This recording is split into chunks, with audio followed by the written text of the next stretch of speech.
New year, new team, it's the same dream. New Knicks City uniform, they stay clean. I just caught mine off of Fanatics in the garden with my hands in the air, we back at it.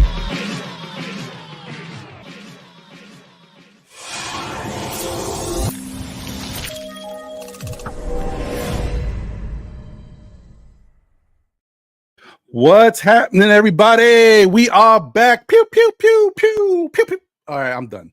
Anyway, shout out to everybody. Thank you guys for tuning in to SKF Weekly. We are back. I'm your brother, Ron. That's my brother, John. How you doing, brother? How you feeling? Man, I'm chilling, man. Excited to be here. You know, it's going to be a good one, man. We got a lot to talk about. Draft class. Yeah, nice. Buddy. Can't wait. Yeah, buddy. So listen, we want to make this as good and as condensed as possible, guys. So we're going to talk about draft possibilities for the New York Knicks. We ain't going to go too crazy into the whole draft. There's a lot of players, and we don't know enough about all of these guys to really get in depth, look at them. But we got some good guys to talk about that the Knicks possibly should think about drafting and most likely will be there when they're ready to draft. So it should be really a really good show. We got a friend of the show back with us to help break it down. You know what I mean? His name is Cornelius Thomas. He runs Feet Sports. He coaches. You know what I mean? He also is called the Prophet because he thinks he knows everything. I mean, I know him pretty well. I don't know if he knows everything. I mean, he definitely thinks he does. But either way, you know what I mean? So without further ado, let's just bring him up, man. Let me get our guy up here. Hey, what's happening? Yeah. Welcome. What's happening? Good, man. Thank y'all for having me. Excited to talk about the draft. Excited to talk about the opportunities for the Knicks.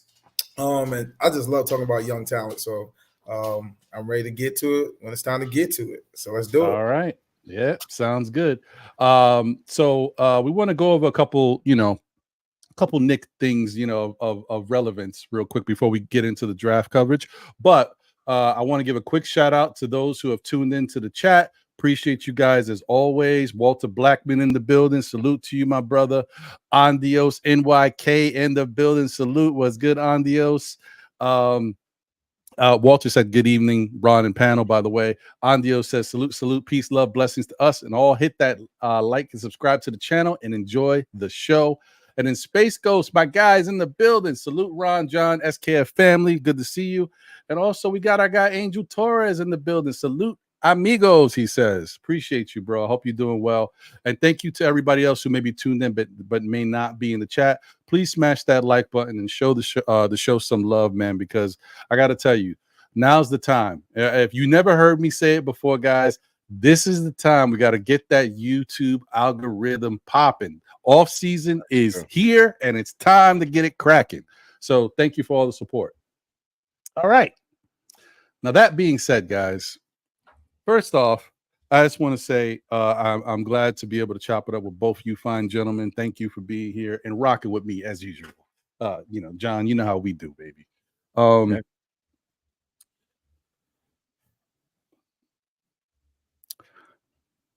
Nick Twitter was going a little crazy today, which doesn't make any sense to me, right? Then I was on Reddit. Wait. Nick's Twitter or Nick's X going crazy? Come on. That's normal. I know, that's crazy. That's like an oxymoron, right? Yeah, what really? That's exactly what that is. Yeah, it's ridiculous. Don't they go crazy? Yeah, I mean, not the whole Nick's X. Yeah, not Nick's X, whatever you want to call it. Not the whole thing was going crazy, but there was some people going crazy. There was some people on Facebook going crazy. There was some people going on, crazy on Reddit. Listen, guys, I don't know what we're doing here. OG Anunoby was supposed to opt out. Everybody expected it.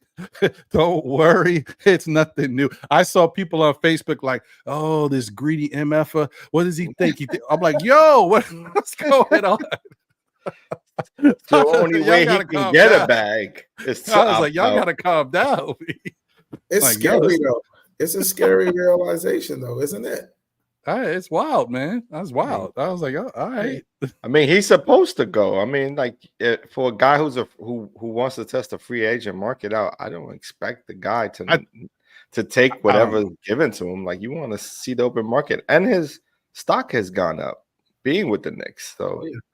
why wouldn't you? I mean, if I'm his agent, I'm saying yes.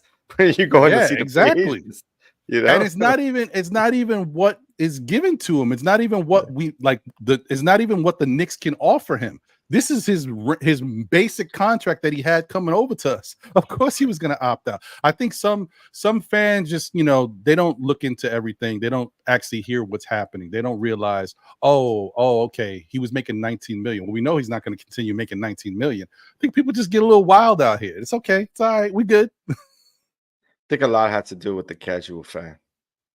The casual fan tends to go ballistic over the what they see in the headlines. Yeah. That's generally what happens.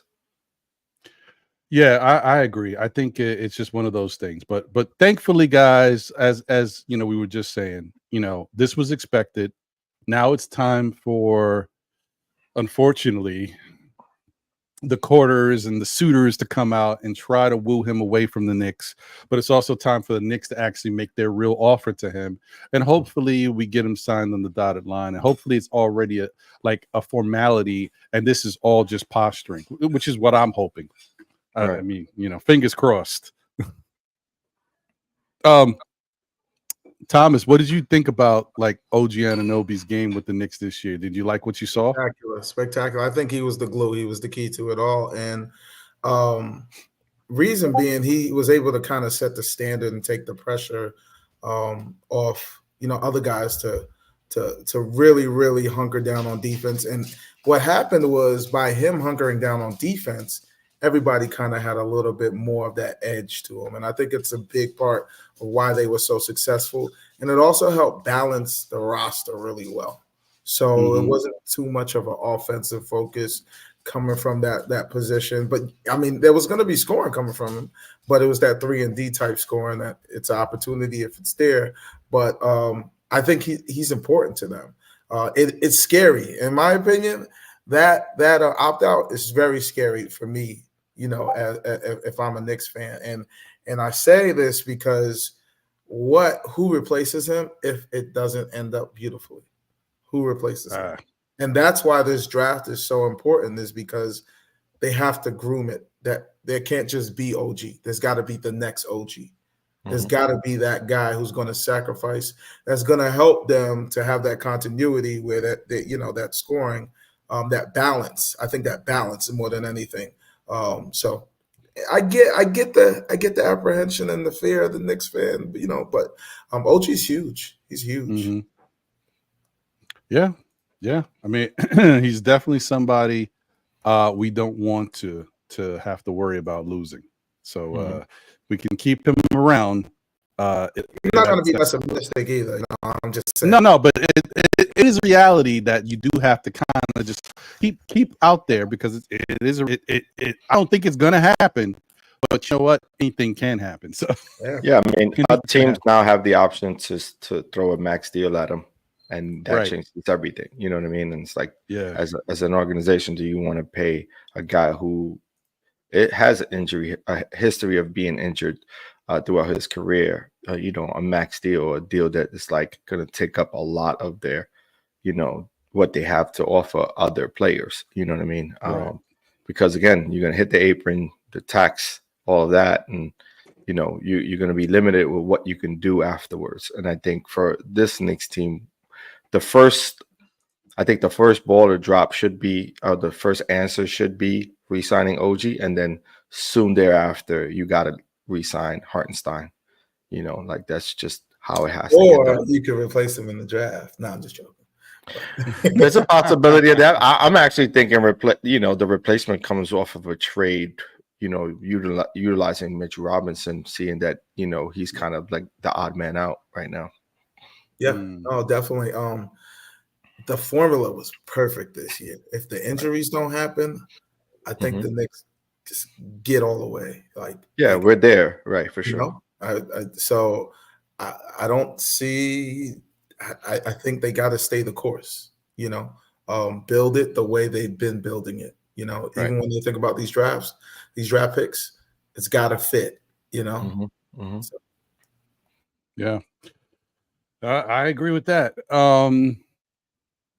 that's that's something that's a reality, and we hope it gets done. But that's only a little bit of today's news for the New York Knicks. It was also broken by Mark Stein as well as Ian Begley. The New York Knicks have hired longtime Dallas Mavericks mainstay Casey Smith to serve as their new vice president of sports medicine. Smith had been stationed with the Mavericks since 2004 and the 05 season. So he's been there forever. And he held the same role with USA Basketball from 2005 to 2012. So, yeah. So it's a big pickup for the Knicks, because obviously you guys all know the Knicks have had a lot of issues staying healthy, and some of that has to do with players conditioning and things of that nature, but maybe it's also systems and the training programs that we have in place. Maybe things need to be tweaked or changed around in order to put these guys in better positions to stay healthy, because we had way too many people go down with injuries at one shot. And so I think that's what's going on. Wait, hold on one second. I think your mic is good now. It's good. Oh, it was choppy before. Oh, sorry. Okay. It started out a little choppy, but it's back. Oh, okay. I also want to throw this out here, Ron. I want and John, I want you to think, with the style of play that the Knicks have, health is absolutely imperative. And again, I know I'm segueing into the draft a little earlier. How do you replicate these guys with some young players so that you have the depth? And with the depth, the style of play doesn't change. That's the big thing that I'm thinking about when I think about this draft. So, yeah. To be honest, I really do think that the Knicks front office and their scouts are thinking of the same thing. Yeah, I think that's been their weakness. You know what I mean? This coming season, the weakness was the depth and not being able to, solidify the positions when they went down. You know what I mean? And that goes even down to like Brunson's playmaking ability, right? Like, who can play make if Brunson goes out, right? Now you have to rely on Julius. I mean, no, that's not his, most suited, or that doesn't favor his game. You know what I mean? You're going to have to look at that. And that's all across the board. You're talking about a center position that, we lack depth in, power forward position, and even in the point guard position, there's some depth that needs to be, taken into consideration. So I think I think that's the rule. That's the rule for this draft right now. Yeah, I think you're both very right. That's very true.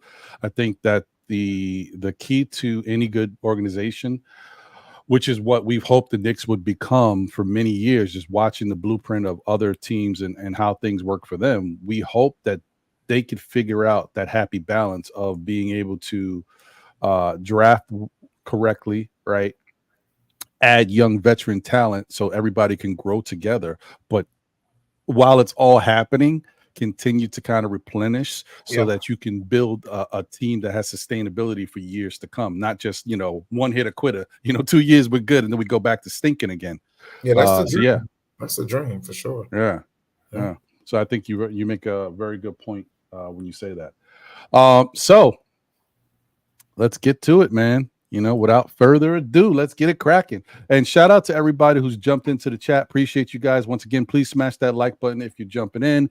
To everybody tuned in, whether it be on Twitter or X, on YouTube, and or on Facebook.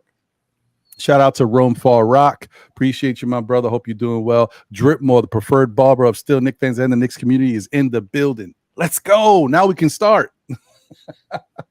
My guy Pete Panogiotopoulos is in the building. What up, Pete? See, I like to put Pete's name up there so you know how hard and difficult it is for me to say that name, but I do it like, I love saying Pete's name. Shout out to JJ. Appreciate you, bro. Thank you for being here. Shaw Powers is in the building. What's good? Thank you, Shaw, once again for chopping it up with me this past Saturday. It was nice to talk with you again. Luke Skywalker Visions is in the building. Appreciate you. Mikel Bennett is here. I don't think I've seen your name too much in the chat. Thank you for being here. He said, peace, John. What's good? Okay. All right.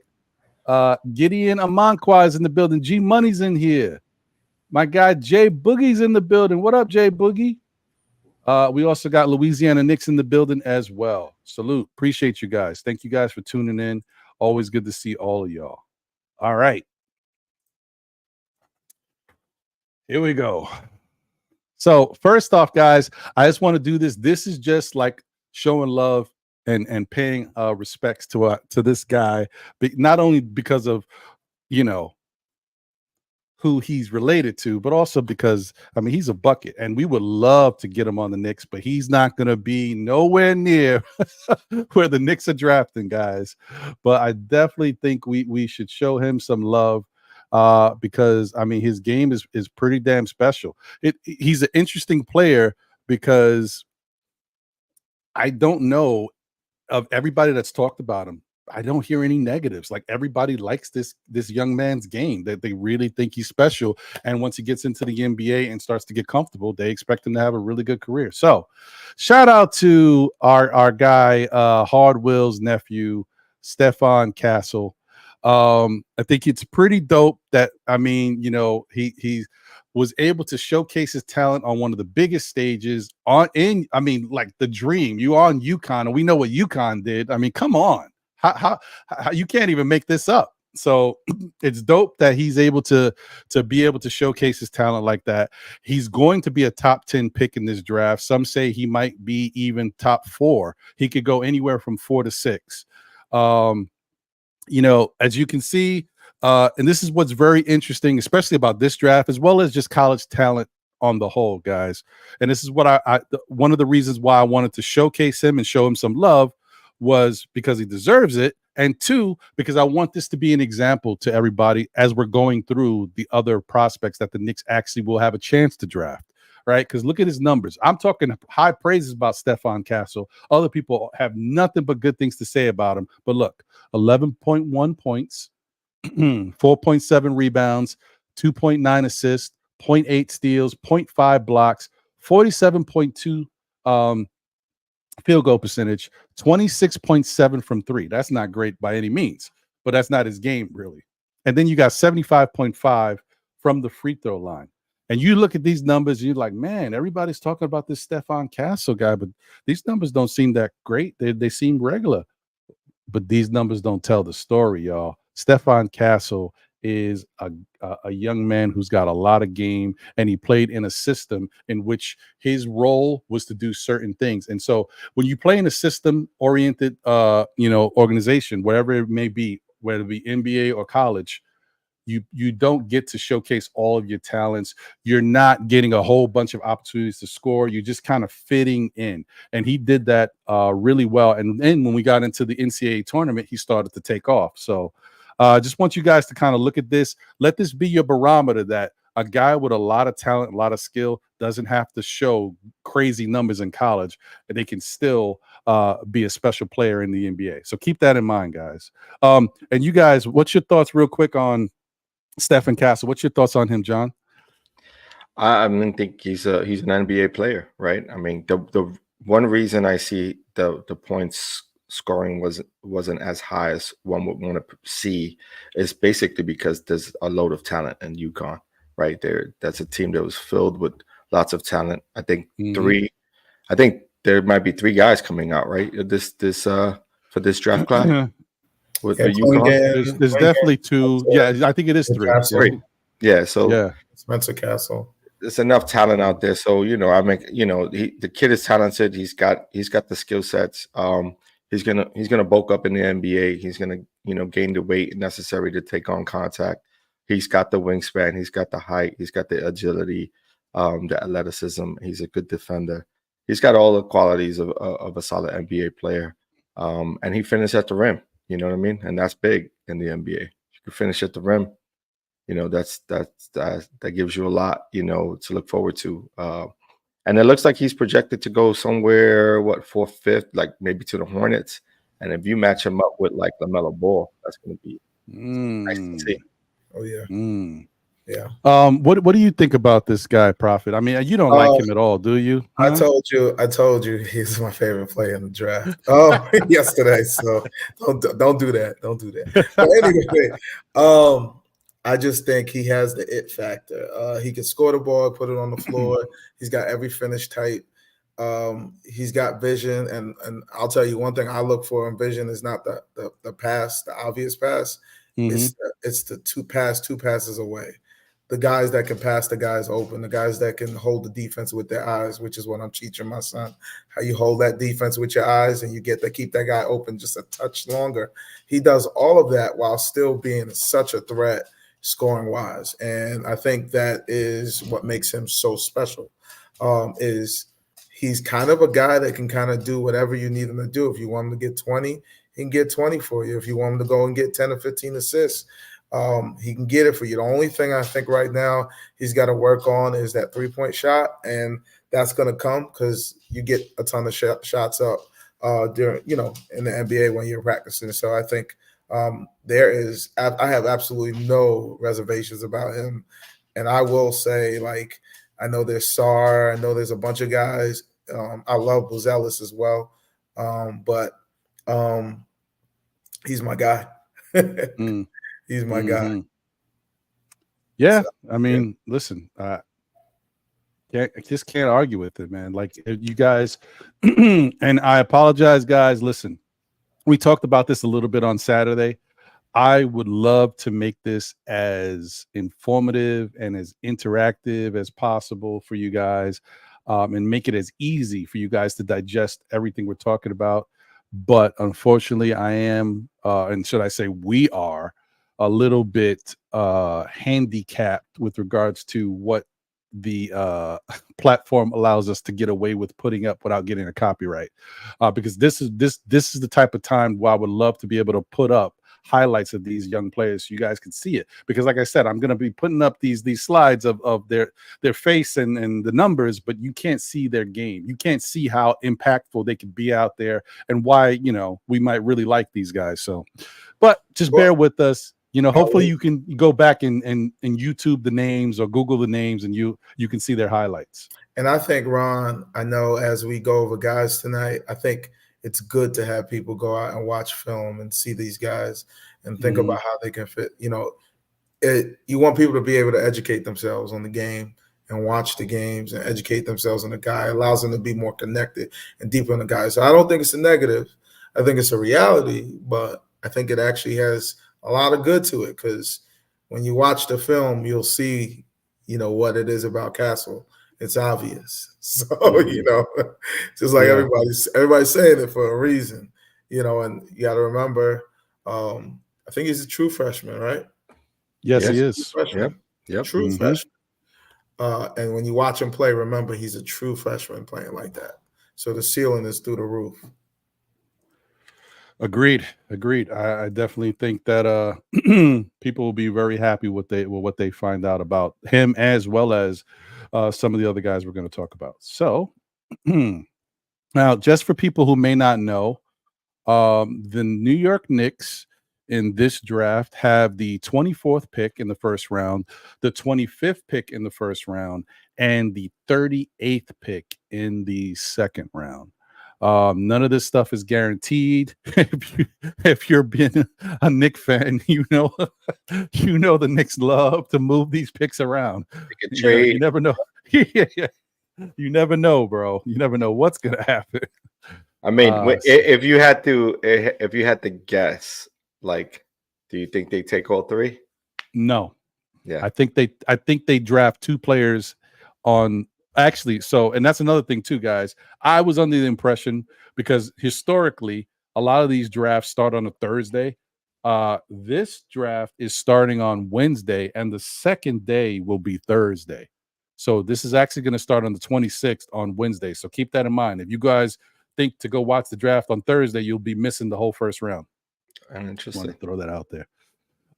Yeah, I think they'll draft two players and may trade that one of those picks for something else later down the line. I don't think they want to bring in three young players. I think we're gonna see Prophet. What do you think? Think the Knicks get all three? I want all three. I always want. He know you want all three. I want all three because, like, and I'll be honest. Like, I was thinking about this. The way I would do it is I would get the 2 replacements, like the guys that can replicate what we do.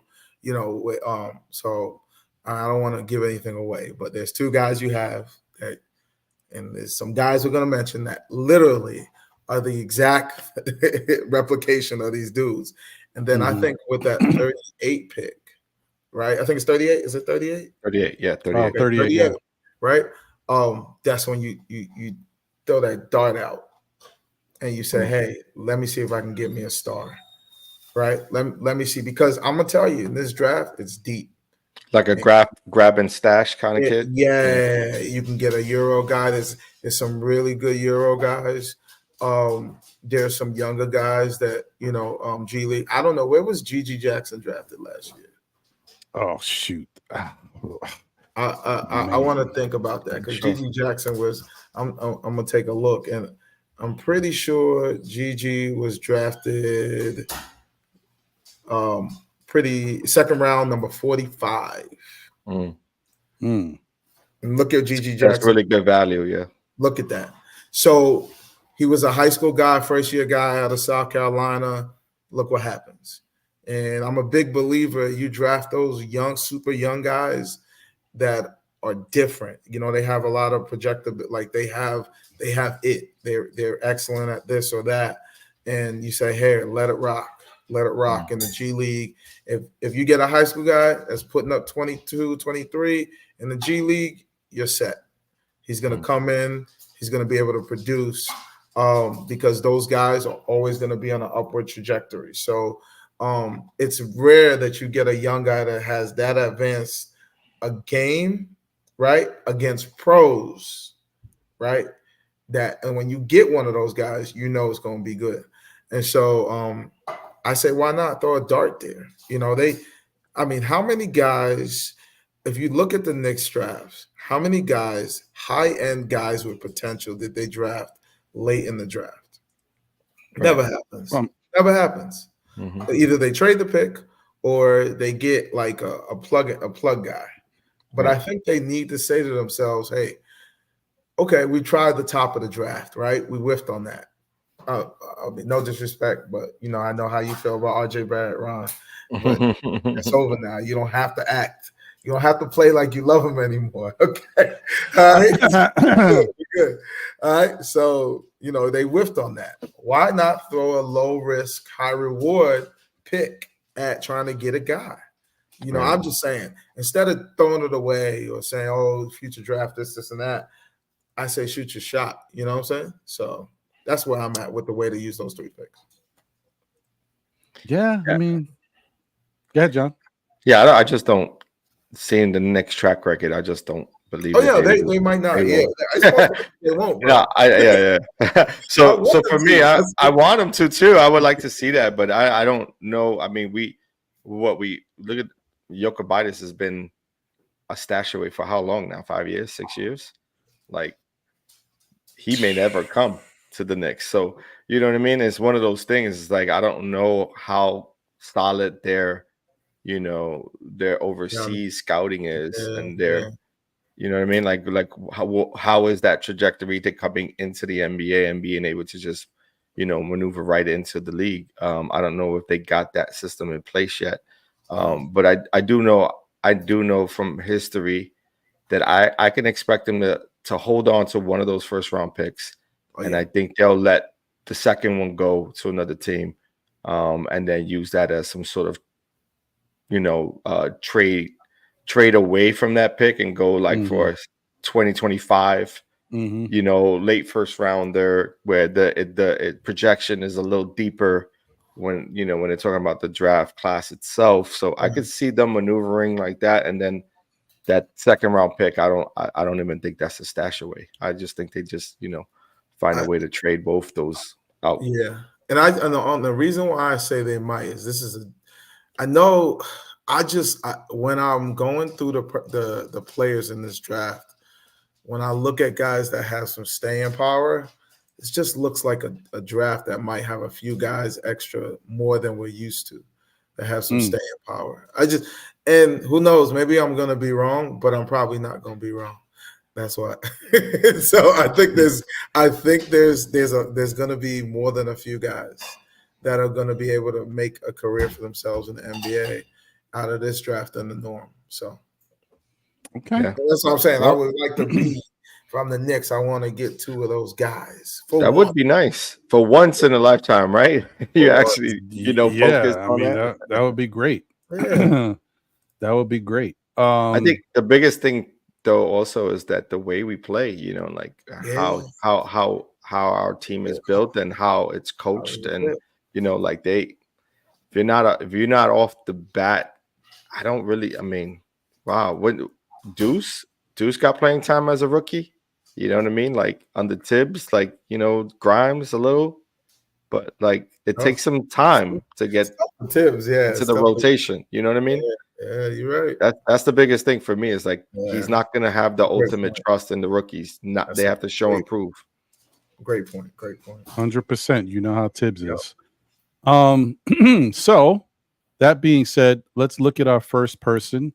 And keep in mind, guys, this is not going to be super in depth. Once again, I said that, and we are going to talk about a good amount of names, but there's certain names that we might mention, but we're not going to go too crazy because I've already talked about them on previous shows. You guys know who that is. And so, for example, just to get it out the way right now, yes. Do most Knicks fans want Ryan Dunn on the team? Yes. I think we all here see Ryan Dunn's potential, but we're not going to really talk about him tonight because I've already talked about him. I've exhausted it a little bit, but he's a super athletic player. He does have some stuff he has to work on with regards to his jump shot, but it's not something that can't be worked on, and it's not anything of a hindrance either, because when you have a player that's super athletic, is 6'6", 6'7" with a 7'1" wingspan, and is classified as a generational defender, I'm good. We'll bring you in. We'll work it out. So if Ryan Dunn is there, the Knicks is drafting him. So don't worry about that, guys. But just wanted to put that out there. He's special. So first guy up is Yves Missy. All right, so Yves Missy is, and I apologize, I gotta add this to my future things because I know people always asking me, well, how old and how tall is this guy? 6'10", right? Yeah. So that is correct. He is I guess 6'10", 220. They got him here as 6'11", 235, but it's also about when they take these stats and players change and all that stuff. He's currently 20 years old, from Belgium. He went to Baylor.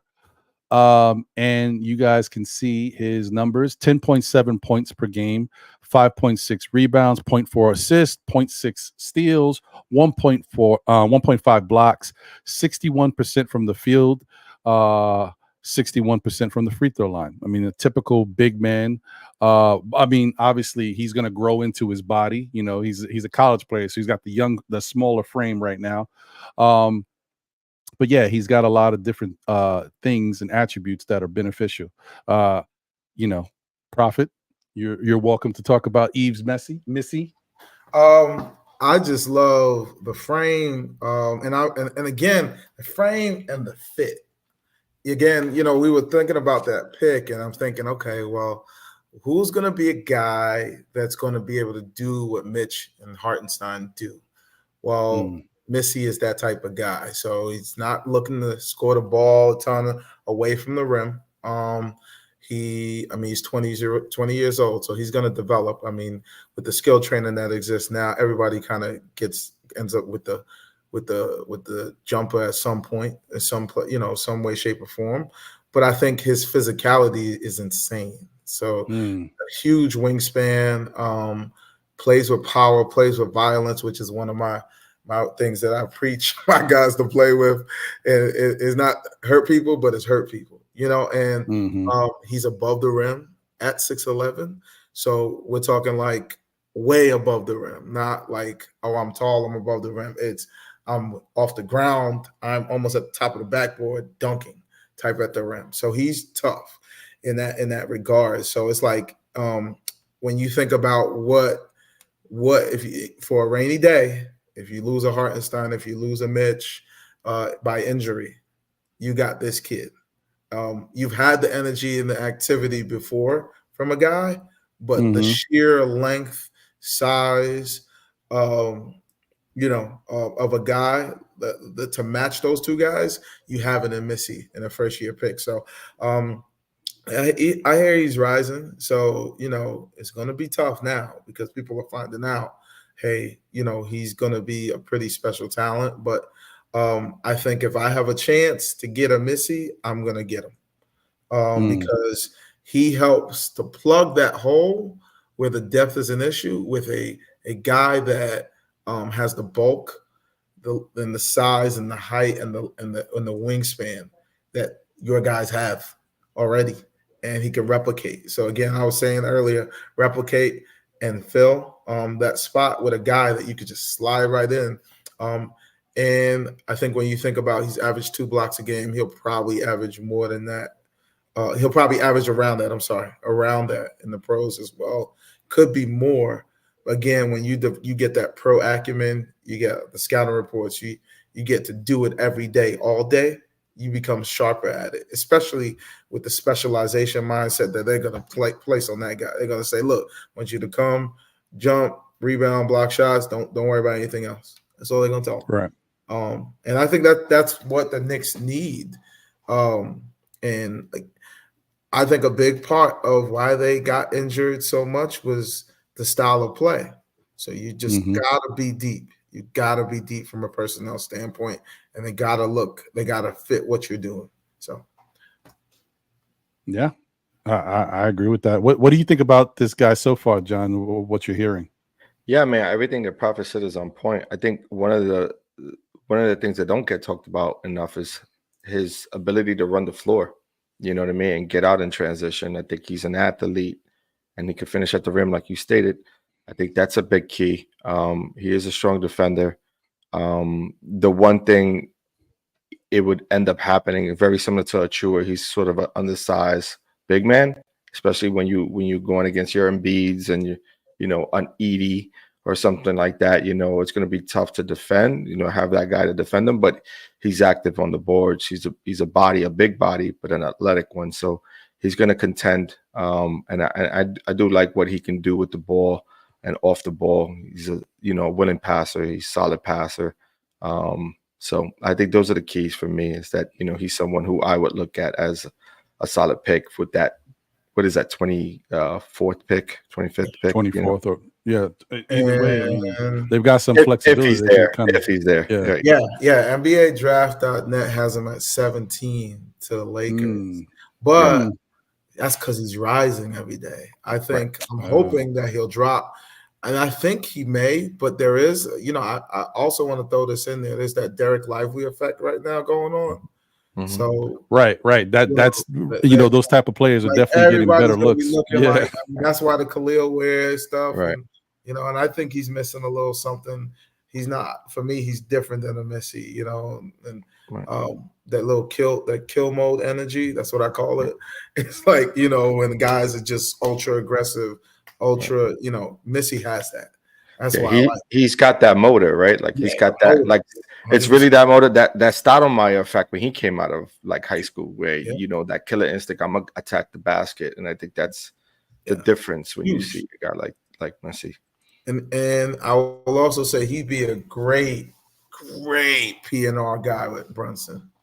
I mean, when you think about the lobs, you could throw this guy, and it's just with his ability to get off the floor too, on top of the being the 7-footer, it's insane. It's insane. So I just like that mix. I like that, having that guy, there to kind of, to be the cushion there for them, just in case. Gotcha. Okay. Yeah. All right. Before we get over to the next guy, I just want to shout out the chat once again. Thank you guys for tuning in and being here and rocking with us. Appreciate y'all. Thank you to Stream Elements for letting us know we got a new subscriber, EC Smack, in the building. Salute. Appreciate you. Thank you for subscribing. Q Burrow, Mad Thorough, the brothers in the building. He said, hit the like button for goodness sake. Appreciate you, my bro, as always.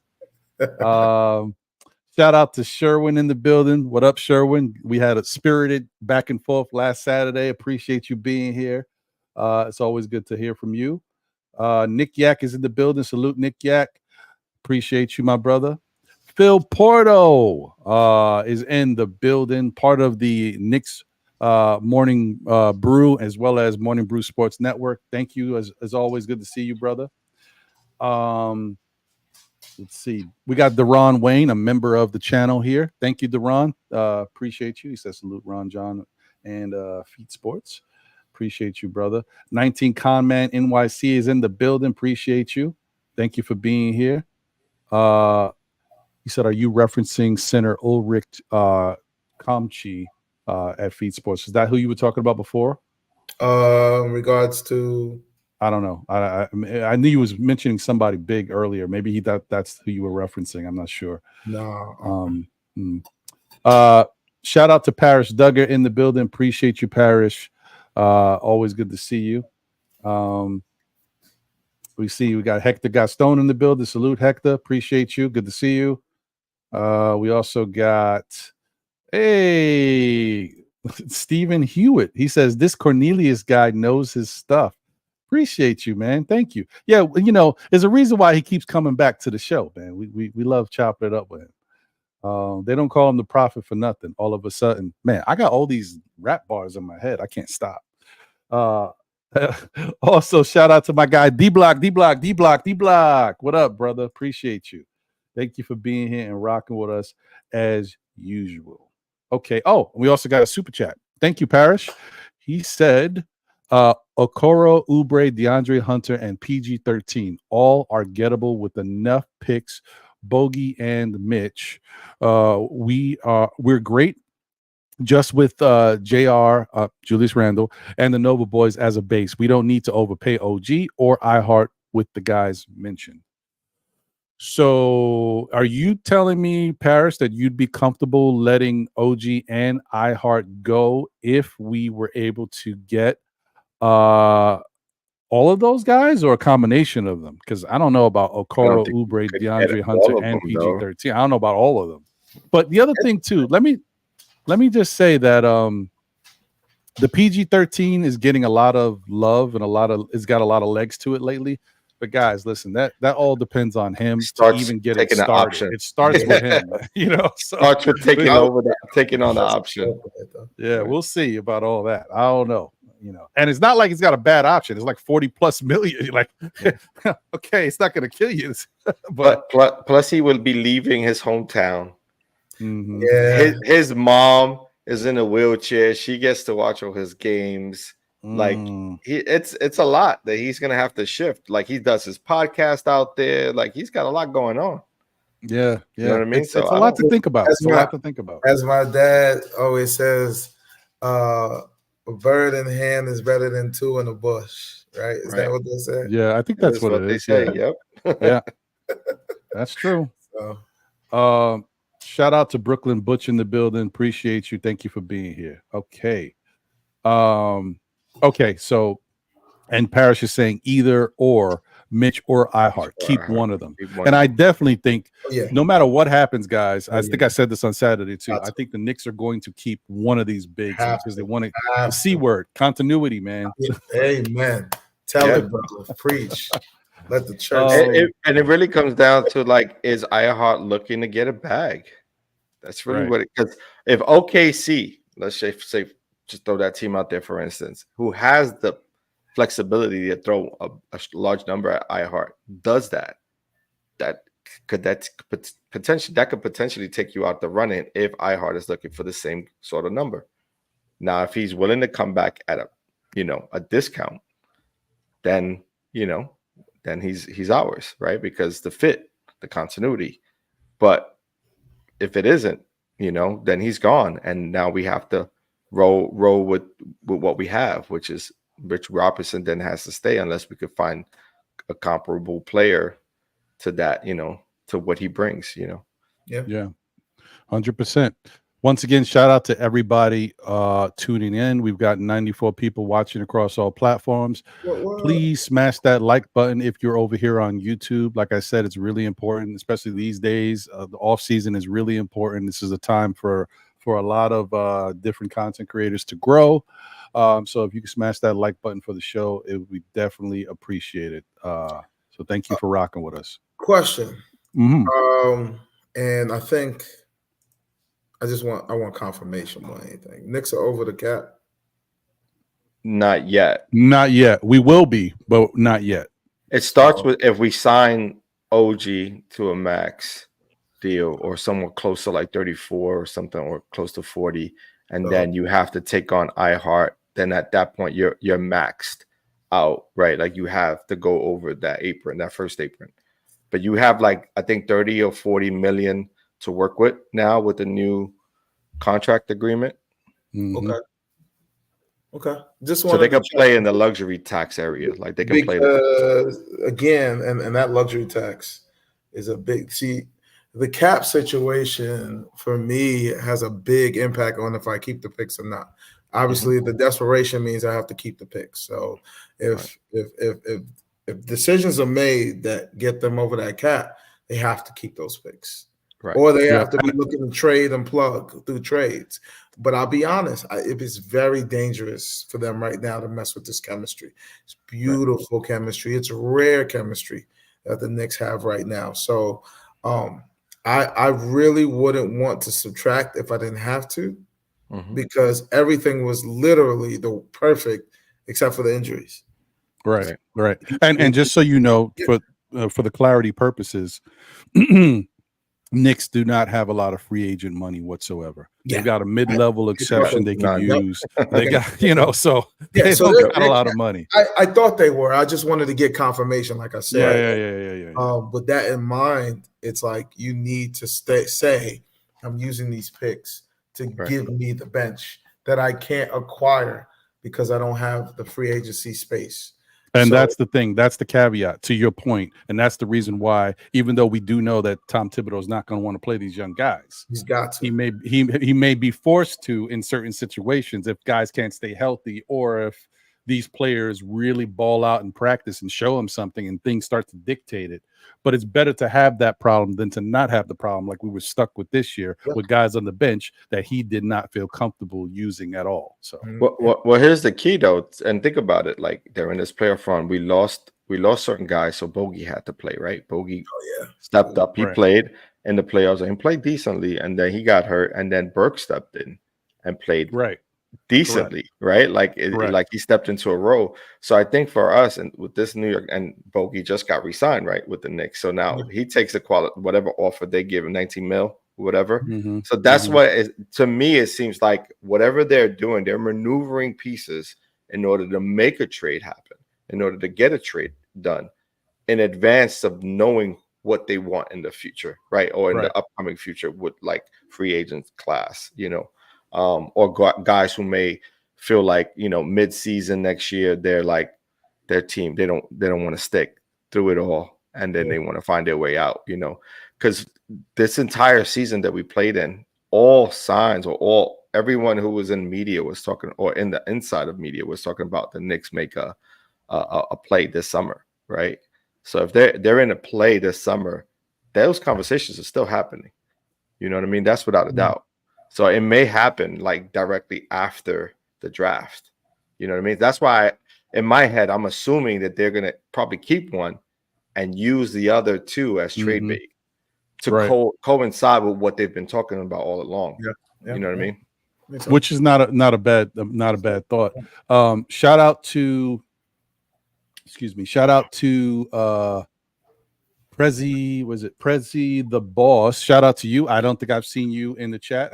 And thank you for being here and rocking with us. Appreciate it. Please smash that like button if you enjoy the content, and if you enjoy the show, think about subscribing. We would love to have you as a subscriber. He says, or whoever says, we're not losing OG and iHeart. Bogey, Mitch, and Precious are more than likely gone. If New York doesn't go all in for Bridges, bring on Oubre and Mo Bamba. I mean, I'm okay with pretty much everything you said except for that Mo Bamba part. But I understand you're not the only person. I know there's people out there that have mentioned the Knicks should consider Mo Bamba. I'm just like, I don't know. Mo Bamba is really at this point he's lost. Yeah, I think he's lost a lot of luster in my eyes. At this point, I'd rather go Bobo. You know what I mean? Than Mo Bamba. Oh yeah, you know what I mean. It's but I hear you. But as far as Precious is concerned, is he still under contract? Does he have a year left?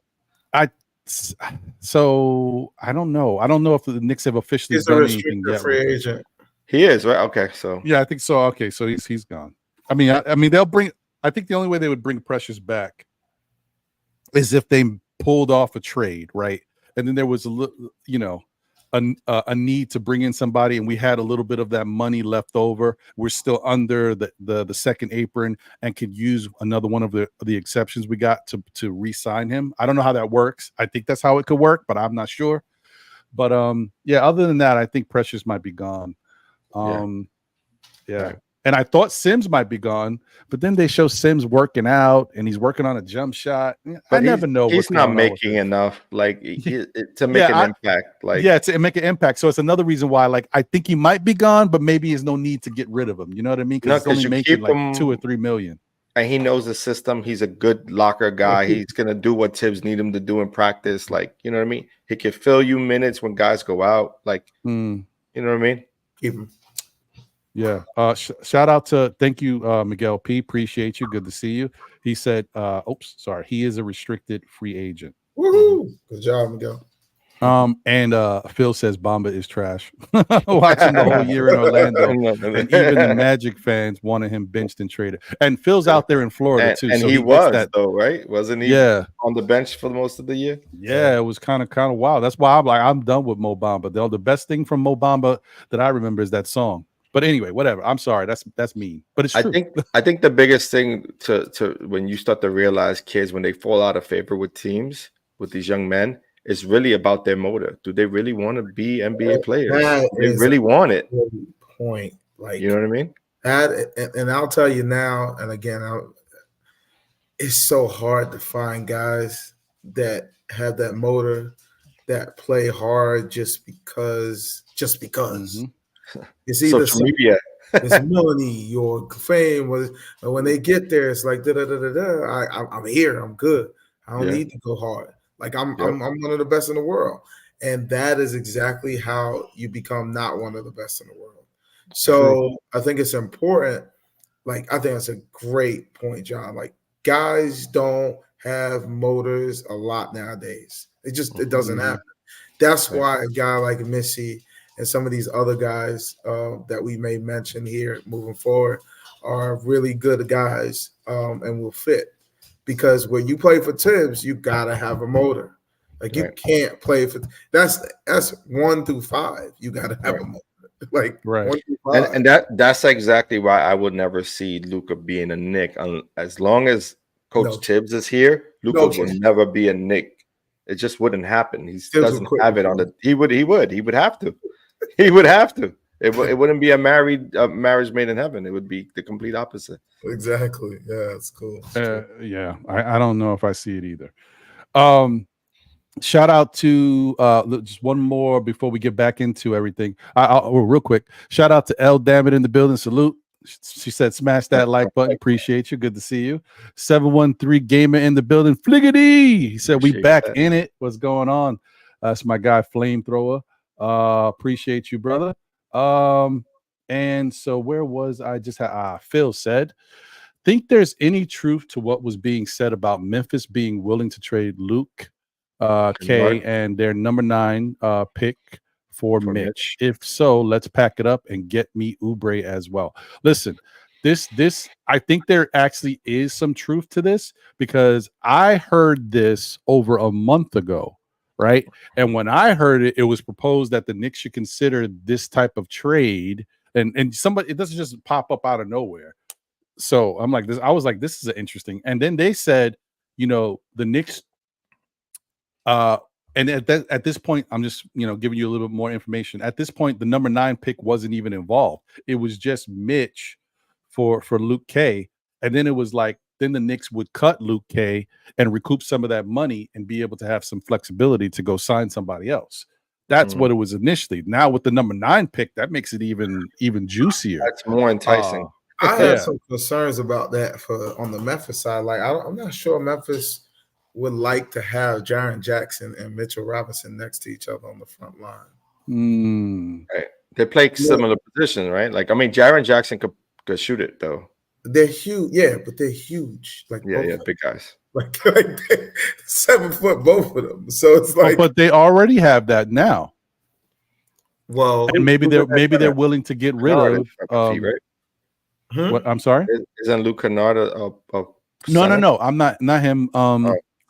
The center that got hurt all season, that the number 1 offensive rebounder. He was number 1, and then Mitch overtook him. What's his name with the S? From Memphis.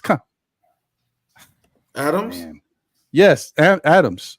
Yeah, so they already had it. We just haven't seen it all year because he got hurt. But they've had the 2 big 7-footers. Good point. Luke Kennard, I was thinking of a different player. That's a shooting guard. No, you were thinking of Luke Cornett, probably. Luke Cornett's with the Celtics. Right. Yeah. Thank you. Yeah, that's right. Steven Adams. You know my memory. Appreciate you, Phil. Yeah, I'm a fan, man. Phil. I'm a fan of you, Phil. So if that was to happen, that's a good question. I mean, I know we got a lot more people to talk about. But drafting 9, man, who's that guy at 9?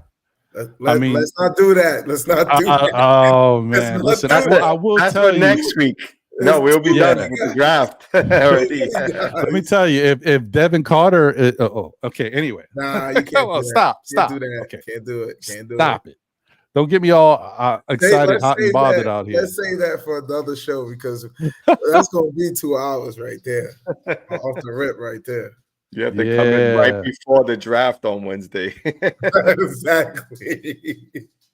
Hey, and shout out to 713 Gamer who just became a sponsor, a member of Still Knick Fans. Appreciate you, brother. Thank you as always, man. Shout out to Just Knicks in the building. Appreciate you. Hector Gaston, I think I already said what's up, but what's up once again. And shout out to Chef NYK. Oh man. Okay. We can't do this. It's number 9. I know it's bad. Okay, let's get it. Listen, Rob. If we do a trade before the trade, if we do this trade, promise that you come on Wednesday early. Yeah. We could do that. Yeah. So next up, who's next up on the list? I think it's Cam, right? Is it Cam? Yes, it is Cam Christie, folks. That's right.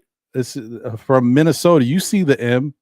What do they call the Minnesota golden? What are they? Golden Bears or something? I forgot. Golden Gophers. I don't know. That's it. There you go. I knew it was something like that. Here for you. Thank you, man. I appreciate it. So let me just give you the measurables. Cam Christie is 6'8", 6'3", 160 pounds. 6'3". And you're not 6'3". Wait. Oh no, 6'5". No, that's wrong. He's 6'5", 160 pounds. Yeah, that's what I got right here. 6'5", 160 pounds from Rolling Meadows, Illinois. And obviously he played for Minnesota. So, and you guys can see. Oh, they got him at 6'5" or 6'6"? Yeah, they got him at 6'5". He must have grown. Mm-hmm. And that's another reason why I like him so much is that part. Yeah. So 11.3 points per game, 3.6 rebounds, 2.2 assists, 0.6 steals, 0.3 blocks, 40% from the field, 39% from 3, 79% from the free throw line. And so what do you like about him, Prophet? All right. So I like this guy because one, I think he's going to grow. Like, I think he's going to end up around 6'8". So you take that, and when you look at his frame, you're going to see a wingspan again. So one of the things with the Knicks that I'm very conscious of is that 2 guard position. Having a guy that can be an imposing presence on both sides of the floor, meaning he can score it and shoot that three ball. He's a 3-point shooter. I know the percentages. Yeah. I mean, it's up there. It's 40, almost 40. Yeah, he's going to be a good shooter. So that's why I like him as a knockdown shooter type of guy.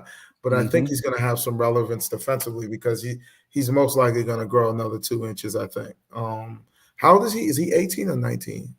What do I got his age at here? He is.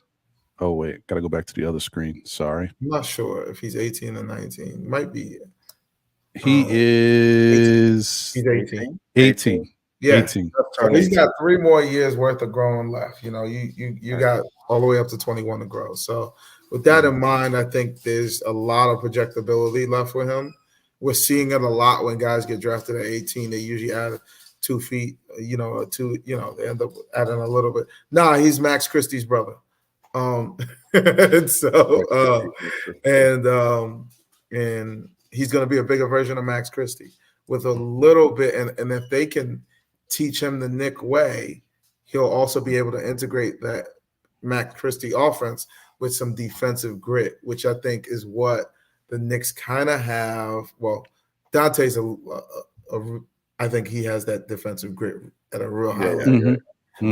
More than I think Cam will ever have. But I think that the size element and the shooting element will be something the Knicks just don't have, and I think they need at that 2 guard spot. Right. Yeah, because like he's not going to be a 3. I don't think he's going to ever have the bulk to be a 3, like the 220. I don't know if he gets to 220. I think he'll be around 200, 210. So, but I like the guy. Love him. Think he's going to be a good player for them. So, okay. What's your thoughts on him, John? Yeah, same thing. A guy who can, knock him down from the corner. You know what I mean? Because that's really what his spot's going to be. He's going to be relegated to that corner for the first couple of seasons, and then, someone who can be aggressive on defense, has athleticism, a long wingspan, could get to the ball.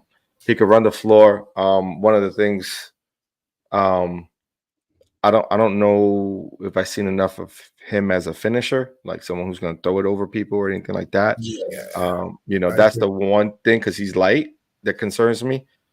He might shy away from the contact, but he's going to need some time to mature. I think just, he's going to need some time to mature behind, guys like, Hart, and, because Hart plays 3, 4 and could play some 2 as well. Josh Hart, I'm saying, you know what I mean? But DiVincenzo is going to be a good player to work alongside, even, someone to learn from, you know what I mean? I think that will help his game if we were to go in that direction. I think he's a project, though. He's a guy who can knock him down, but he's a project.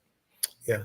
And I will say I liked Max Christie. The last time I did this, I did talk about Max Christie. And I think Max Christie's become a solid player. He's definitely a guy that if he was given more opportunity, it's the burn.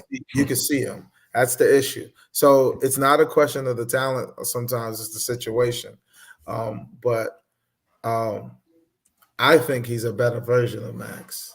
That's what I really think. I think he has more size. And I think Max came out as a freshman too, as well. So it might be a thing in the family, but I think he has a better build now than Max had then. I think Max was I don't even think Max was 6'5". Like 6'3", maybe. He was like 6'4". Maybe he grew another inch or so. This one's 6'6" right now. So as a freshman. So I think he's gonna be 6'8". My gut says he's gonna be 6'8". So 6'8" at guard is with a stroke is pretty helpful. That is helpful, and that's the key. It's it's what do you project him as, and then can he grow within that system? I could see him going to the G League and working out his game there, like we did with Deuce. Give him a couple of, opportunities with the G League to start and work his way into the league. Yeah. I don't think he's automatic, though. I don't think if we get him now, he's going to be a part of this, opening day roster. He's not that kid. But I do think, though, he could be ready a touch sooner. Because I'm not gonna lie, I think a big part of guys being more ready is who they're around. he's around some dogs. So like that's the truth. You know what I'm saying? Like at that spot, when you're practicing against dogs all day, like you start to figure it out, or you know, or it breaks you and you're out. That's right. Right. One or the other. That's right. Yeah. Right. It's one or the other. I think more often than not in this situation, I just feel like he's gonna figure it out. Right. Plus, he comes from a pedigree of players. Like yeah. You know what I mean? Like his brother. I don't know if somebody else in the family played, you know, college ball or something. But yeah. But like I just see him figuring it out. But being around that environment and not having the pressure to have to produce right away, I think is perfect for him. Yeah. But I think he has a lot of potential to be. I think he's going to be able to finish at the rim. I think there's a lot of filling out that he's going to have to do. That's going to happen for him. Not that he's going to have to do. Because again, pro style diet, pro style training, all of those things, you know, magnify your muscle, the ability to build muscle and fill out. And so when he's 21, he's going to look like a grown man. You know what I'm saying? Whereas some guys, they don't, you know, at that age, and some guys do now. But he's also 6'6" at 18. So 6'8", 210 pounds. That's a pretty nice guy to have, you know. And so that's just what I think. It's a projection pick for me, but I think he shoots it, and I think it's a big part of the equation for them. I think that's huge. Yeah, I agree. I think that's a big plus for them if they were to go that direction. I think that's a big plus. Yeah, you got to surround your team with shooters too. So you never have enough shooters. Very true. Plus MJ played with what 210, right? What was MJ's weight? Yeah, about 200, right? 210 generally. Different game though now, you know what I'm saying? It is. But it just say meaning the physical. He will mature to that for sure. Oh yeah, he'll be ready to handle it. I think so. Shout out to Prezi the boss, man. Thank you. He said, "Where are my man?" And salute to the Still Knicks fans panel in the chat. Nah, appreciate you, brother. Thank you. Shout out to Rando 1973. He says, "I want the Knicks to draft either Dunn, Ware, or Deron Holmes with the 24th and 25th picks." I like Deron Holmes. I like Deron Holmes too. I'm not a Deron Holmes fan. I just don't think he's there, though. Yeah, we're not gonna. I mean, if y'all want to battle it out, we can. But I'm not going. Nah, I don't know enough about him to really go to bat for him, to go to war for him. But I will say, from what I did see, I like his athleticism. I like his aggressiveness. For a Knick team that's had bigs that don't show a lot on the offensive side, that impressed me a little bit. Right. And some of his blocks were pretty nice. Now I don't know about his motor per se. That's another thing. One thing that is a concern. Yeah, like he's chilling in my opinion. Yeah. I hear you. That bothers me. So I like guys above the rim. They hustle. You know? Yeah. Christie's, I mean, of course, you know, of course we want, you know, Dunn definitely. Where is another one who's, you know, Where is an interesting one because he could be a dog or he could be just a guy who shows up. I don't think Ware is a dog in his heart. He's just tall.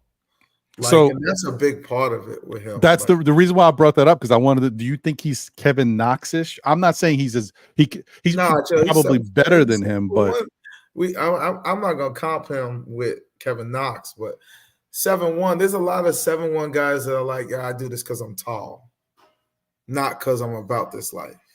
I'm not about basketball. I don't love basketball like that, and I just get that feel when I watch him.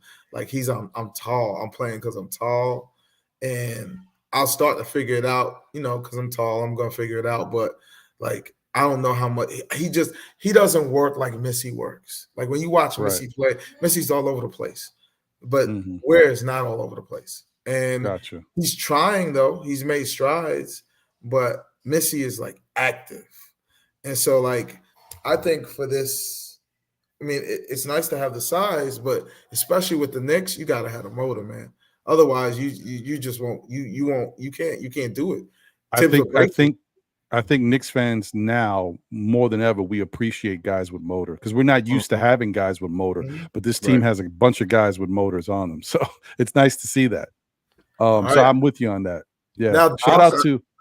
I don't even think these guys actually worked out for the Knicks though. I don't think Ware or Holmes worked out for the Knicks. Wow. No, Dunn did, but not. I don't. No, think Dunn did, but not Ware or Holmes. Yeah, I don't think Ware or Holmes. No. And I want to throw this out there about Dunn. I know we love Dunn. I mean, I like Dunn a lot too. Wait, watch what you say. I'm gonna say it. I'm gonna say, you know me. I'm gonna say. I gotta say what I gotta say. Dunn's jump shot is broke. You know what I'm saying? Nah, it's not the offense. It's the offense kind of, but it's the fact that like you're cashing a chip in on a guy that's all defense. Mm-hmm. Like, what was the dude that was at UConn last year that's on Milwaukee? The defensive guy. Oh my goodness. You know what I'm talking about, right?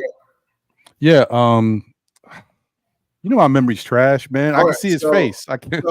So that guy was one of those type of guys, and he had a little bit of the passing.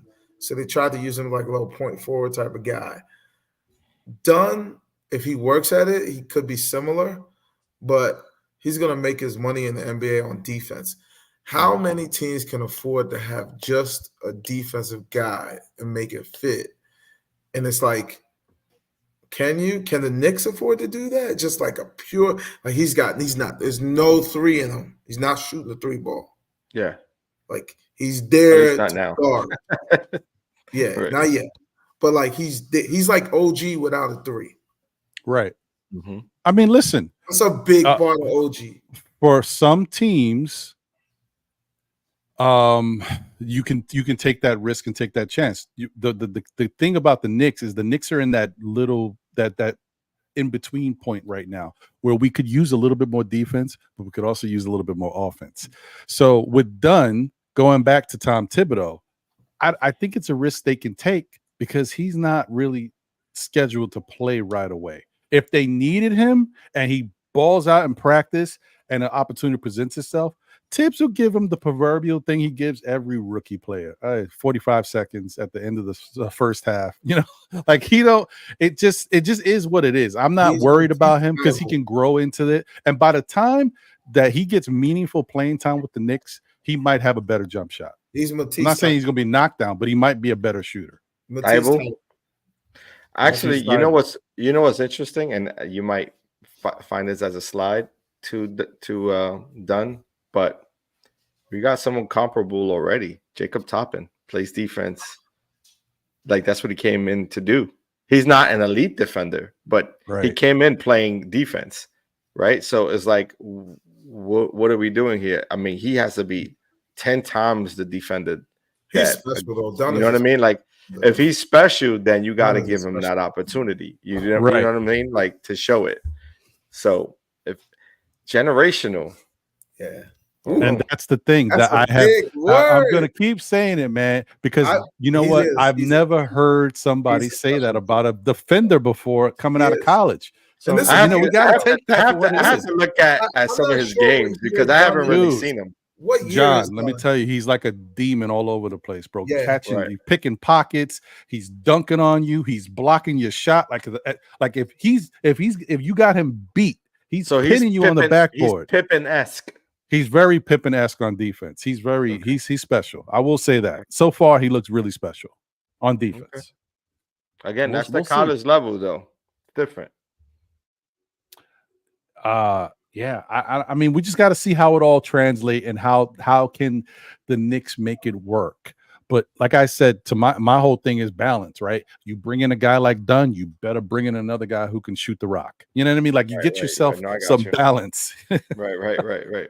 But this is why it's important, like what Prophet was saying. You got to keep, at some point you got to learn to keep some of your guys. You got to keep the draft capital. Right. Shout out to New Knicks City and Squad. What's good? Appreciate you. What's going on? Please support the Organic Fanatics podcast if you guys haven't checked them out.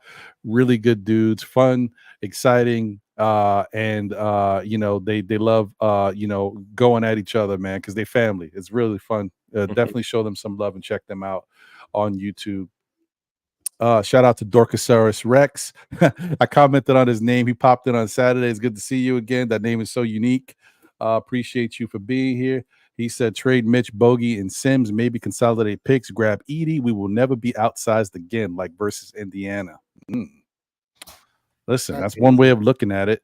Listen, Edie might be there, but he might not. I think somebody's going to snatch Edie up. Edie's what point? You think he's top 10 or top 15? He's definitely top 15, right? Edie? No, well, technically he's projected to be there where the Knicks are at. I think he's going to go somewhere around 18, 19. I don't think he's going to go top 15, but I think somebody in the 18, 19 range is going to snatch him up. If I knew the teams, I'd tell you exactly who I think is going to take him. I don't know how I feel about Edie. Well, see, the thing is, Edie is not a sexy pick for you. He's a big man with plotting, slow, big man. So yeah, I get it. But he's what, 7'6", 7'5", something like that. What the hell? 7'4", 7'4". He's tall as hell. Yeah, but and he's really good in the low post. Like he's really good. He's got really good touch, and so he barely has to jump. That's the thing. And it's like Prophet doesn't want to hear this, but you know. The NBA is starting to transition back into the big man, the traditional big man going forward each year, and the rules are changing towards that. So there's going to be a role for guys like Edie again. You know, maybe Okafor, who can come back over here from overseas and start playing again. Guys like that, you know what I mean? I guess, bro. 7'4". I mean, listen, I'm just going by what the we've seen with the European players, what the NBA has said, and how they've changed the rules to make it more beneficial for big men. They're basically trying to tell you things are shifting. So can be Yao Ming. That's a higher projection. Yao Ming. Yeah. Well, I hope not. Yao had some bad feet, man. Yeah. When he was available, he was he was really good. Yeah. Shout out to Corey Lee in the building. Salute one half of the 718 boys on Blorange Tears. Appreciate you, brother. Good to see you as always. Okay, let's get to the next person. That is, and I'm sure even people. This name is popping up everywhere, so I'm sure some people know this guy, Johnny Furphy. Oh my God, that's such a weird name, Furphy. I've never heard of a Furphy before. It's always a Murphy, never a Furphy. But Johnny Furphy, right, is played at Kansas, and so you guys know Kansas is a big school, so he got some looks. And let me see what his measurables are. About 6'10". Look at this. It defaulted to Murphy instead of Furphy. Okay, so he is at he's 6'9". I guess you could maybe 6'10" with shoes. I don't know if this is 6'9" without shoes. He's 19 years old, so he's a young whippersnapper. Aussie, I think, if I'm not mistaken. Aussie, yeah. He gives me that's why he looked for. He gives me that Aussie look. But we know there's another guy who gives us that Aussie look who's been traded recently. Hopefully they don't make him gray in the NBA 2K game. Yeah.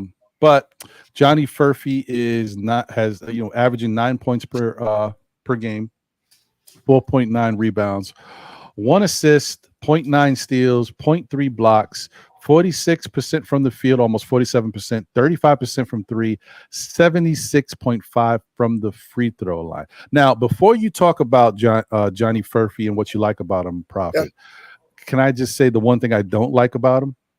What? 4.9 rebounds. For a guy who's 6'9", 6'10", I'm not in love with that. Now, I know he doesn't play like a big man, but in college, he did, right? Because he's big, so he's going to play in the big man positions. Even though he might be stretching the floor, I just don't like when 6'9" and above guys can't give me 6 or 7 rebounds. He's a wing. So, I mean, the reason I like Furphy, again, he's another young guy, can grow him, but again, and we have some other guys that are more traditional fit guys, but with this guy, again, my concern with the Knicks is the sustainability of what they're doing offensively. Like, so I'm targeting. You can see this with Max and with him. I'm targeting super young guys with some projectability to add more length, so that they can be defensive guys now, but their offensive game will burgeon and they can become guys that can supply offense later. You know what I'm saying? So their length and their measurables will help them to be what the Knicks need them to be right now, while they're continuing to develop that offensive game to the caliber that's going to really help the Knicks. Because my concern is, oh wow, that's an interesting comp. Laurie Markkinen, interesting. That's okay. So sorry, I saw that. It just came across the screen. It took me a second. But Furphy, I just like the potency from the offensive end. I like the athleticism. He's above the rim. And I think the Knicks need to put those guys away. And I think depending on where you want to pick, now we talked about that 38. I don't know if Furphy drops that much. 25, I like him. But I will say some of these guys that I'm giving you, these two. Now the other two guys that I think we have coming, they may fit more to the replacement thing I was talking about earlier, like just slot in, right? But these guys give the Knicks what they need to be aware of, because that Brunson heavy offensive load is a dangerous space to live in. It's miles and miles and miles on his body. So they cannot expect to do that on a yearly basis. And for him to produce, he may be able to do that, but it's going to catch up to him. He's not a supremely athletic guy. He's not a supremely conditioned guy. He's a guy who's just a hooper. And eventually that's going to slow down a little bit. It happens to everybody. Andre Miller was like that a little bit early. Now, Brunson's better than him. Don't get it twisted. But I didn't want to be disrespectful, about Brunson. But I'm just saying, I got it. But I'm just saying, like, those volume guys, and when they go south, they go all the way south. It's not over time. It just goes down. And so you got to start thinking about how can we replenish and have guys that can help us and have some athleticism, verticality, but then they're going to be guys that can score it a little bit. A lot of Dante was amazing. He was a guy that he had been role-wise said, okay, you're going to be a defensive guy and offense as needed. But he has so much in his offensive bag he wasn't using because it wasn't asked of him. So now it got asked of him, and he did a great job with it. That's the mindset I'm thinking about with some of these guys. It's not going to be asked right away, but when that time comes, when it's needed, it's plenty to go to. So I got you. I like Furphy. That's what I'm thinking of. I don't know. How many wings do they have that are around 6'10", the Knicks? Oh, no, we don't have a lot. We don't. Okay. Not at all. So I mean, size-wise, it's a nice thing, and the fact that he can stretch the floor. Yeah. It's just that and he's athletic. He's not like a shooter stretch. He can get above the rim. He'll dunk it on you. Right. He has that. So right. All right. Okay. John, you got any thoughts about Furphy? I'm not too familiar with Furphy's game, so I'm I'm not even gonna. I'm gonna reserve the right until I see it in person. Because to be honest with you, like we were saying earlier, like for all the people listening, go watch the film. Go watch the videos, because like that's gonna help you to get an idea of how this guy fits.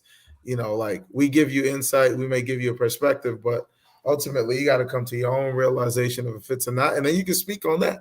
And like we may agree, we may disagree, but it's important for you to have fun and watch the film and dream on guys. That's why I do it. I dream on guys. It's fun to see, okay, was I right? And usually I'm right. It just might take a year or two. But I like what Pete has to say. I like what Pete has to say right now. What do you say? Put up, Pete. I don't want anybody named Furphy. Keep sleeping on him, man. Keep sleeping on him.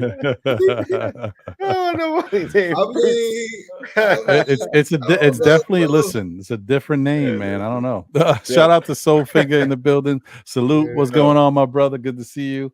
But this is the key too, like, and this is with anyone that you want to go out and like sort of scout what their game looks like. You gotta look more than just what the highlight package gives you. Like, look at 1 or 2 games where they're up against a contending team or a team that is in their bracket, like, you know what I mean, in their what they call it. Tournament is wonderful. Yeah, tournament. Games are good because it's important to see that. Teams. It's important to see how they match up against other players. You know what I mean? Because then you'll see, like, more of the flaws, because the highlights are only showing their best attributes. That's right. But you got to dream on guys a little bit too. Like, the numbers in college, the numbers. Like, look at Derek Lively again.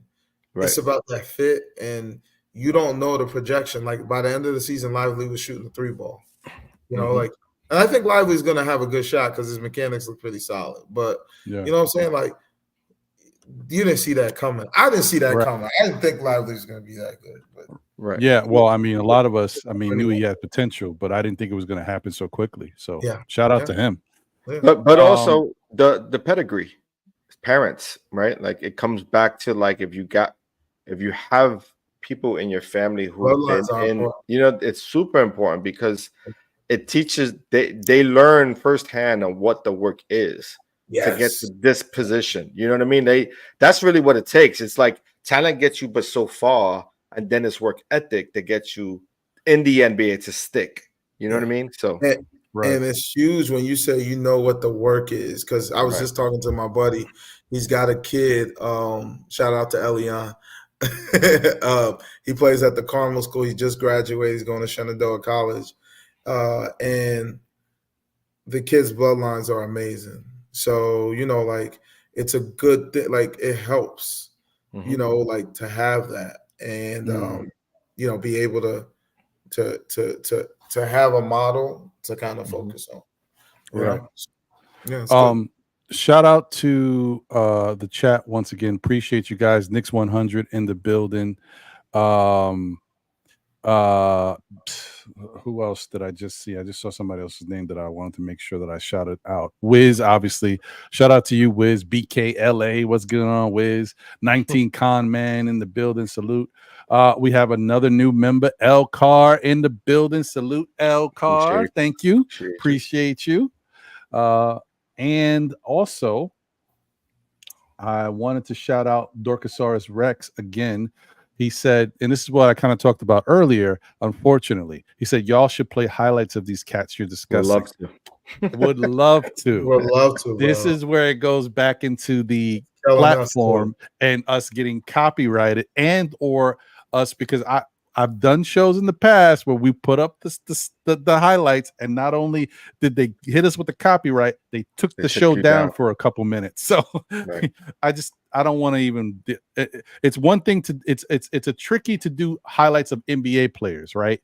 But when it gets into college, they shut you down quick. So I don't know how anybody else gets away with it. I know what happens to me. I've learned enough. So, I'm sorry, guys. I would love to show you guys. We have to make a connection with like Max Prep or College Prep, something like that. Yeah, pull their videos and they allow us to do so. Like, that's what we need. We have to figure that out. I'm gonna have to start doing some networking, John. I'm gonna have to get out there in the streets. Right? That's it, man. We got 2 more people to talk about real quick before we get out of here. What's up, man? And shout out to Soulfinger once again. And these 2 I really like. And I think that they, when Prophet was talking about guys who can plug in and fill a need, like if you run into issues, these 2 guys are very interesting. First one up is Precious Achua. I'm sorry, Jonathan Mogbo. My bad. Sorry, guy. Yeah, my bad. I thought it was Precious. Jonathan Mogbo. Okay, let me give you his measurables, guys. I apologize. Mogbo is 22 years old, 6'6", and his numbers are 14.2 points per game, 10.1 rebounds, 3.6 assists, 1.6 steals, 0.8 blocks, 63% from the field. Doesn't shoot the three, but that's okay when you do all these other things. 69% from the free throw line, which is okay because he can work on that and continue to get better, get that number up. But I like the fact, double out the gate, 14 and 10. He's 6'6", 3.6 assists. He moves the ball a little bit, 1.6 steals. I like the activity So talk about him, Prophet. Bro, I think I do. I just look at a side by side Mogbo and Precious Achua where they look like brothers. I just want you to look at that when you get a chance. Everybody look at that. But the game is exactly the same as Precious. Around the rim, above the rim. He's a little shorter, but I think the arms are the wingspan should make it even out. So it's something to think about when you look at both players. Just the motor. The motor is elite. Like I said, he's scrapping, he's hustling, he's trying to get everything. He lives in that space. He's got a little touch to pass it, so he could be one of those DX show type of bigs and run the dribble handoff and dump and then dump and dive. So, he's downhill. Once that guy comes off the curl, he's downhill, alley right there. So he's one of those guys, and the motor is what makes him a separator. His, rebounding is going to be good. His blocks could, potentially get better. But man, he's a hustler. You know what I'm saying? So you're looking for that if, you have to replace Precious Achua. I think somebody else had mentioned him in the chat at some point. So shout out to them. But Mogbo, I love for that motor. I think it's insane. So, yeah. And he's 6'6" with a 7'2" wingspan. Yeah, 7'2". Yes. Yeah. And I didn't even look it up. I just saw it in my eyes. So I just watched the film and I watched it. I was like, oh, he's so he's from San Francisco. San Francisco. University of San Francisco Athletics. Is that's not a D1, is it? Yeah. I think it's the Dons. Oh, okay. San Fran. Yeah. Okay. Yep, Dons. My mentor, Pete Newell, that was one of his schools. So okay, cool. That's why. All right. John, any thoughts on Mogbo? Precious Achua? Mogbo? Yeah, this is one of those players that is hard to predict what he can be. And if I like that he's active and he's got a lot of potential with the motor. 6'6", man, in the NBA. It's tough to play undersized. Look at what Josh Hart has to do in order to be the player he is. You know what I mean? And I don't think Mogbo has the handle, unless he can handle the ball to that degree. Like, I don't see it in this game. I think he's a good rebounder. He plays good defense, and he hustles. But in the NBA, at 6'6", you need to be able to do a little more, in my opinion, in order to value that pick. I don't know if he gets picked. I think he's one of those guys who gets undrafted in this NBA. But anything is possible, right? Like, he doesn't come from a big school. That's another thing. It's very difficult to come from a school at that level and be projected to go in the draft. You know what I mean? So I think he may miss the draft. I've heard his name thrown around a few times. I just think there are other guys who have a different skill set, who can handle the rock at 6'7", 6'8", who can give you. They may not have the motor, but they got this like a little bit more lettuce or talent, I should say, like as far as like handling the rock. This is a player who I think if he were to learn something, it would be the hand. He plays a power position, right? Plays the power forward center position for that team. Undersized at 6'6". Yeah. You know what I mean? And that kind of scares me, because it was the same thing with Toppin, right? Toppin came in at 6'8", playing the center position. You know what I mean? For his team. And so it doesn't project really well on the court per se. And he's 6'6". So for me, that I don't know. I'm sort of undecided on it. I'm not a big conference guy, because when I watch the NCAA tournament, I see the guys from small conferences give those other conferences work. So for me, I'm looking at, look, Jalen Williams. He was a smaller conference guy. He was an undersized 2 guard with a huge wingspan. Like, I think if you can go, you can go. Like, yeah, he can go. He's like 14 to 10. He above the rim. Like, and that motor is insane, bro. But he doesn't really shoot it well, though, right? He doesn't shoot it at all. He's a run and jump hustle guy, and like, so like with a guy like Jalen Williams and Jalen Williams. No, I'm just saying. I'm talking about small conference. Oh no, I hear you. Yeah. No, but and I mean that's the West Coast Conference too. So it's like Gonzaga, right. St. Mary's is there. So it's not terrible. Right. It's so I don't know. Oh man, he stole my thunder. I'm sorry. Who's that? Pete Panagiotopoulos, man. I was just about to say he reminds me of the Tooth for Reed, man. Yeah, the Tooth for Reed. He's Kenny for Reed size. That's who I thought. Nah, but he's not though. He's not though. Kenny for Reed was about 6'9". He's no. Kenny for Reed. Look it up. He was not like 6'6". Hold on, let me see. Kenny for Reed was not 6'6". Oh wait, you know what? You're right. You're right. 6'6". He's 6'8". He's listed as 6'8", and he probably grew an inch. You know what I mean? Like, I don't know, man. Okay. Kenny for Reed was a little larger, and Kenny for Reed had a decent handle. Magbo doesn't really have a handle. Hey, I'm saying. Look, let's see. Well, hey, I mean, listen. Hey, you could be right about that. I don't know, but I'm with you. I don't know. First of all, nothing happens unless the Knicks draft them. That's true. That's true. No, but I mean, even if another team drafts him, I'm gonna watch, because I'm, you know what I mean. I'm interested. It's intriguing. It's like, this is guy 6'6". Can he play the wing?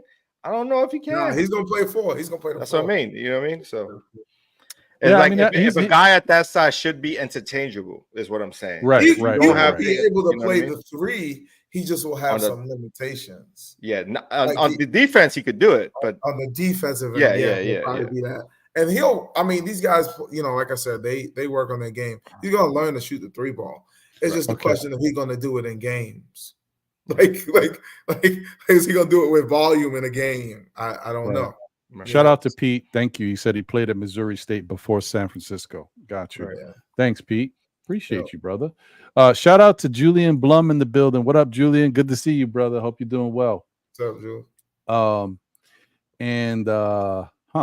That's interesting. All right. Well, we got one more for you guys before we get out of here. And once again, if people are just tuning in now, shout out to the 102 people across all platforms. Appreciate you guys. Please smash that like button if you haven't already done so. Some of you may not know what it looks like. It looks a little crazy. Oh, wait, maybe you do know what it looks like, because it looks a little something like this. Yeah, smash that like button if you can. It doesn't hurt nobody. It only helps. But I just want to say, for those who may have jumped in recently, we are going over different people that may be available for the Knicks when they pick at 24, 25, or at 38. There are other names. Obviously, you guys know about the Zach Edey's, the Khalil Wares, the Ryan Dunns, and other names. But we've talked about those in the past, and those are like on everybody's wish list. So we don't necessarily know if they're going to be there. So this is like, if they're not there, these are other guys that the Knicks should be considering. So I want to throw that out there for y'all. Yes, smash it. Smash that like button. That's right. All right. So let's get to this last person. This last person I was actually very interested in. Now, this is definitely a sleeper. Yeah. He is a little bit of a one-trick pony, okay? But his one trick is damn good. All right. And this is something that the Knicks might need to look at. I mean, the Brooklyn Nets have somebody like this on their squad, and he's giving us fits. I'll tell you who that is in a minute, but he's definitely lit us up. So let's talk about this guy. I think that he's interesting. Antonio Reeves. All right. So you see what school he's from, so you already know what that means. You already know what that means, because all them dudes over there, they just it's like a hoop factory over there, one after another. Let me give you his measurables. Antonio. What is he, about 6'8"? Something like that? Nuh-uh. He is 6'6". Oh, 6'6", okay. He's 6'6" now. Yeah, because I guess he's because maybe his just the way his body is positioned. He's got that shape, right. Lanky. Right. Now this is the thing, guys. He is what he is, right? But he's very good at it. You see the numbers, and we'll talk about him real quick. But he's 23 years old, so he's more NBA ready right now. And so when you need somebody who can give you that feel, I'll let Prophet get into it of like comparisons of type of guy that he can remind you of. But 20.2 points per game, 4.2 rebounds, 1.6 assists, right? Like I said, he does what he does. He does that well. He doesn't give you a lot of other stuff, but he does what he does well. 0.7 steals, 0.2 blocks, but 51% from the field as a shooter, guys. Not no big man, as a shooter. 44% from three, 86% from the free throw line. This dude's a bucket. So is anybody talking about him in the top 20? No. I mean, I haven't really heard about him. I haven't heard of him either. Like I think he's a sleeper. Right, because and this is just so this just tells you a little something. Has him at 35. Okay, so they got him listed at 35. So technically he might be there when we draft at 38. Possibly, but this is interesting about him. Nah, that's too far. I think he might be gone by then. Yeah. But this is interesting, guys, because remember these stats: 20 points per game at that level of shooting, and he's not even the dude. The dude over there is Rob Dillingham. So just think about that. Now, go ahead, Prophet. Reeves, I love because of what you just said. Like, he is a professional scorer, and like. It's all different types of ways. It's slashing, it's shooting the three ball. It's weird. Like, I know we're talking about his offensive side, and I'd love to look at the comp, but the guy that I'm thinking him of becoming, because he's playing with the Knicks, is Kentavious Caldwell-Pope. That's a good one. That's a good one. And so I like him because I think there's more to come if he's like trained in the right way on the defensive end. So I think the offense is going to be there. That's not going anywhere because he's a dude. Plus, no lie, he's 23. So it's like, you should be this good, but he's this good. Like, he's a senior, so I respect it. He's someone who I could see Tips playing. Because he a scorer. Right, because you need that. You know what I mean? Like, they need that. So, like Alec Burks, he could slide in and do what Burks does. Right. Now, yes, he won't have the experience, all those those reference points that Burks has. But anything Burks can do offensively, this man can do. Right. And I like that for the Knicks. But I really think, and I may be wrong, but I'm probably not wrong. Like I told you before. I think he's going to become a better defender. There's something telling me that there's more to come on the defensive side. So I don't think he's a Kevin Martin type of dude. I think he's more physical. He's more of a dog than him. Kevin Martin was purely like a scorer. He was real soft about it. You know what I'm saying? But Antonio Reeves is the dude. Plus, he playing at Kentucky. So, like, big school. Yeah. Cal don't play. Like, he's putting you through hell every day. Like in practices, you're playing against dogs every day. It's wars in practice. So if you're able to be one of the best players on the team at a Kentucky, I trust it. Like, I'm not questioning it. So I would say, I like him because the offense is there. Knicks need that, but more importantly, I think there's more defense to come from him. So, and he's projected so low, and the reason why is his age. Right. But like, that's the penalty of being a senior nowadays. Right. Like you got a younger guy that hasn't done anything, and he's getting picked higher than you, and all you've done is produce. Like this year in your senior year, and you get picked later, and is what it is. But it's also an opportunity, Right.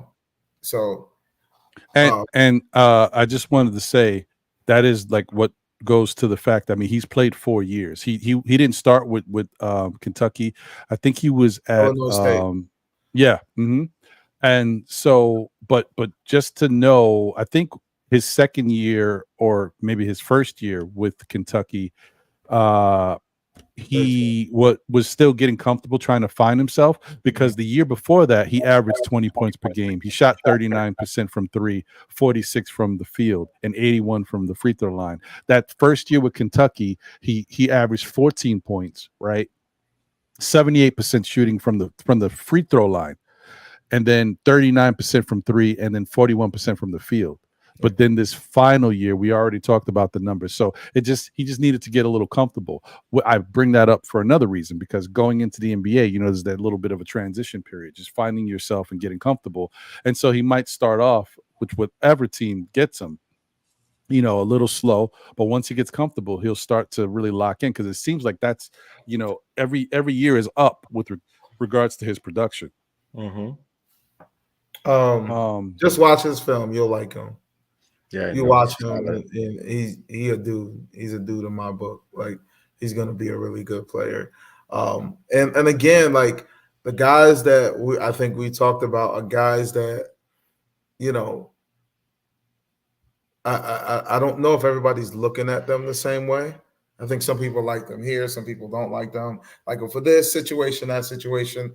But the truth is, when we look at what the Knicks need, they have some things that the Knicks need for that rainy day right now, like rebounding, size, length, scoring ability. Like I remember having a conversation with Ron, and it was like, we need to score. And I was like, well, that defense is going to carry you far. I'm kind of scared to mess with it, and it's going to carry you all the way to the Eastern Conference Finals. But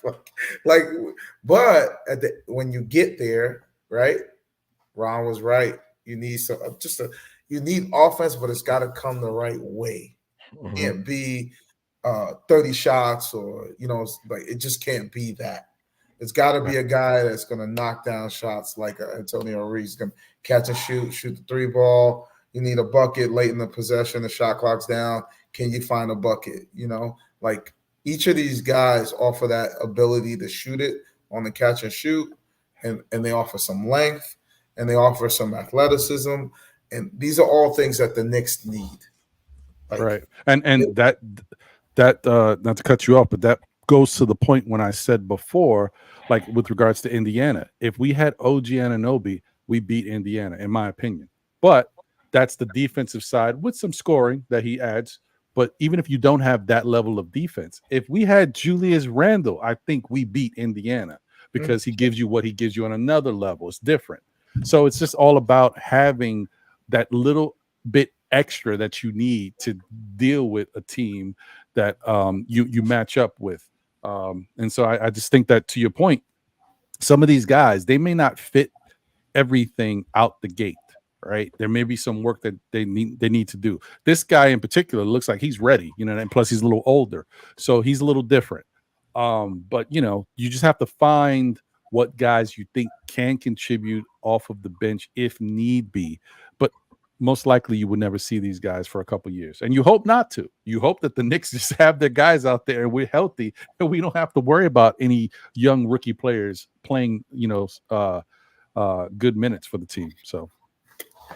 And I always say, when you have a draft pick, like I have this rule, like if that dude kills in the G League, he's probably gonna be able to play.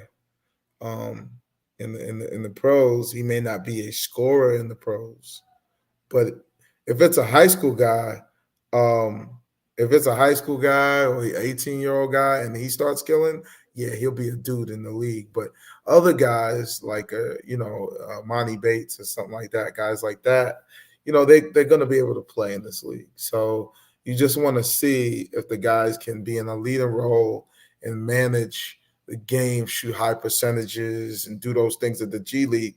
The G League is really, for me, a good barometer of where the guys are in their development. So I look at a lot at, I don't know, I don't want to say it's crazy and I'm wasting my time, but I look at G League stats a lot. Like I'm in contract leagues and dynasty leagues, and that tells me, that guides me as to where to go and target young players. I just look at their G League production.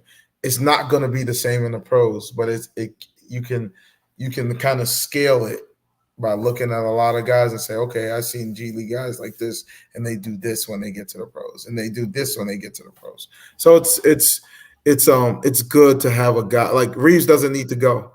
Reeves doesn't need to go to the G League. Like he's going to go to the G League, he'll kill. He'll probably average 25, 30 a game, right? And they'll be like, okay, come back over. But Furphy's going to need to go. Cam Christie's going to need to go. And if they start out the gate and they're averaging 20 a game, then you know that you got something there. Right. And then if they're at 13 a game, it's like, maybe, but I need to see something. They might need a little bit more time. So I watch it, and I watch for certain outputs from players at the G League. But I think when we look at these guys that we talked about tonight and where you're drafting them, I think they all present good value. They all present good value. That's what you're looking for if you're going to make picks at that point, like John said. If not, if you can't draft just trade it. If you know you suck at drafting, trade it. But we don't know if they do because, they don't draft, right? Yeah, they usually hand it off, right? They back off of the last couple of times they've dropped back in the draft, and then they drafted, guys like Grimes and guys like Deuce, and you know what I mean? So a lot of fans don't even remember the last person we drafted. Who was that? Well, it was Deuce, wasn't it? No. It was Jericho, right? Oh no, it was Ken. What was the dude from Kentucky? The so-called shooter guy. It wasn't him. Keel. It was but it was the point guard from Duke, Trevor Keels. But he's from Duke. That's all Duke. Yeah. But you got it. So you threw me off when you said Kentucky. I was like, oh, Trevor Keels. Yeah, we can't even talk about Trevor Keels. Where is he? But this is what I'm saying. Either iron sharpens iron, or it breaks you.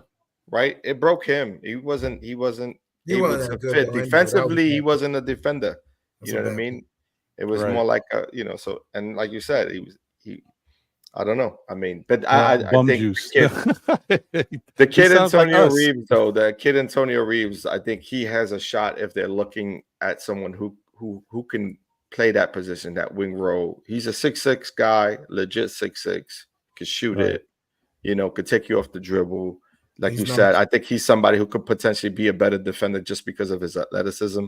Yeah. You know what I mean? I could see that kid fitting right in. You know what I mean? And somehow you match him up with Ryan Dunn, and there you go. You got a shooter and you got a defender. That's how you do it. That's not bad. It's not bad. That's how you do it. I'm just saying, that's not bad. You know what I'm saying? That's how you think about the future. That's the finals. Not bad at all. I ain't mad at that. So shout out to D Coolest. He said y'all talk about Keyshawn Johnson already. No, he actually wasn't on our list of people to talk about, but I will say it's also possibly because he's similar to. I mean, we went over Cam Christie. That kid, he like a dunker. That kid is like more of a. I think he's ready size wise, like for the NBA. But he's also, I mean, his game is similar to Cam Christie in a way. He averaged 11.5 points per game. He averaged 5.9 rebounds, 1.8 assists, 0.7 blocks, 1 steal a game. He shot 71% from the free throw line. He shot 38.7 from 3, and he shot 53% from the field. I've seen highlights of him. I think he's more like he's kind of a liability with the handle, but he can definitely defend. He attacks the rim for sure. He's one of those guys like a Corey Maggette type that gets up. Yeah. You know what I mean? He could definitely jump out the gym. Aggressive. He's aggressive type guy. But he's got the body of a 6'8" guy, but at 6'6". Like he's a heavy set, groomed athlete right there. Yeah. I mean, if the Knicks work them out, that's good. Because the Knicks do try to do their due diligence. Remember the year that we drafted Kevin Knox. We worked out everybody. You know who the kid Kashad reminds me of? And what was the guy he played for the Knicks? His nickname was the Junkyard Dog. No. Say that again. No. What was his name? No. Ronaldo Balkman, not him. Not Ronaldo Balkman. No, it's not him. Junkyard Dog was Jerome Williams. Oh, I see his face. Right, Jerome Williams. Jerome Williams. Yeah, we saw him at Jerome Williams. We saw him at the game one time. When we was in the suite, he came up. The kid Kashad reminds me of, but probably has a better jump shot because he couldn't shoot right. Jerome. So I wanted to kind of throw a last thing. I know we talked about 5 guys, but here's some names for people to kind of lock into that I thought would be good. Nikola Jurisic. Oh, he's solid. Tyler Smith. You got Dylan Jones, AJ Mitchell. AJ Mitchell. I was just looking at him. Solid. He's solid. Tyler Kolek. But I mean, with Kolek, I got an asterisk next time. He only goes left. So and then obviously I don't know where Klingen's going. Do you guys know where Donovan Klingen's going? I think he's a big mystery. I don't know what he's got Edie vibes too, but he moves a little bit better than Edie. But yeah, just some guys to think about. Like I said, I think this draft is amazing, honestly. But I'm probably on an island by myself right now with that. So I'm seeing weird things. Like these videos are weird. I don't know. What are they? Fillers? No. Is Donovan Clingan the number 1 pick? Donovan Clingan ready to climb to the number 1 pick? Like selected at number 3. They got him going pretty high, bro. I don't know. Like that's what I was wondering. Like I don't, he's got that Edie energy for me, so I don't value guys that are slow-footed. Yeah, they got him like CBS top has 3. him at number 3. Yeah, they got him top 3. So yeah, I don't know. Like I didn't know where he's getting drafted, but I'm just saying guys that I just was saying some of the other guys, those names. Those are some of the guys that I think you should check. I mean. And just so we go back to that, even though we're not really talking about that, because I'm just looking at this mock draft real quick.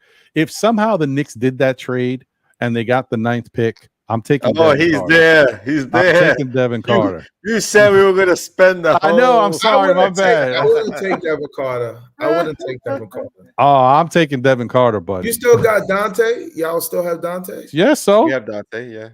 Dante, see, the thing is, we were talking about as Knicks fans watching this team and what we could use as far as more talent. I wanted Donovan Mitchell here. I know the Knicks are not in love with Donovan Mitchell anymore, but I had no problem with putting Donovan Mitchell as the starting shooting guard and putting. That can still happen. That could still happen. It could happen, and bringing Dante off the bench. With a guy like Devin Carter, you can keep Dante as the starter and bring Devin Carter off the bench. Right. I don't see an issue. I like what was I saying? Like Devin Carter is special in his own regard. Just throwing him out there once again. He's 19.7 points, 8.7 rebounds for a 6'3" guy. So is he similar to a offensively style? I'm just talking about who's a guy they intangibles. Isaiah Collier.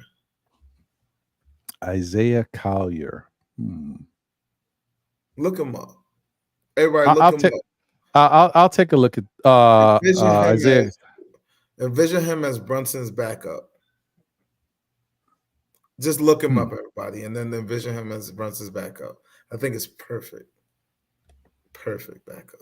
So what do you like more about Collier that you don't like about Devin Carter? They're the same height, by the way. I like the fit.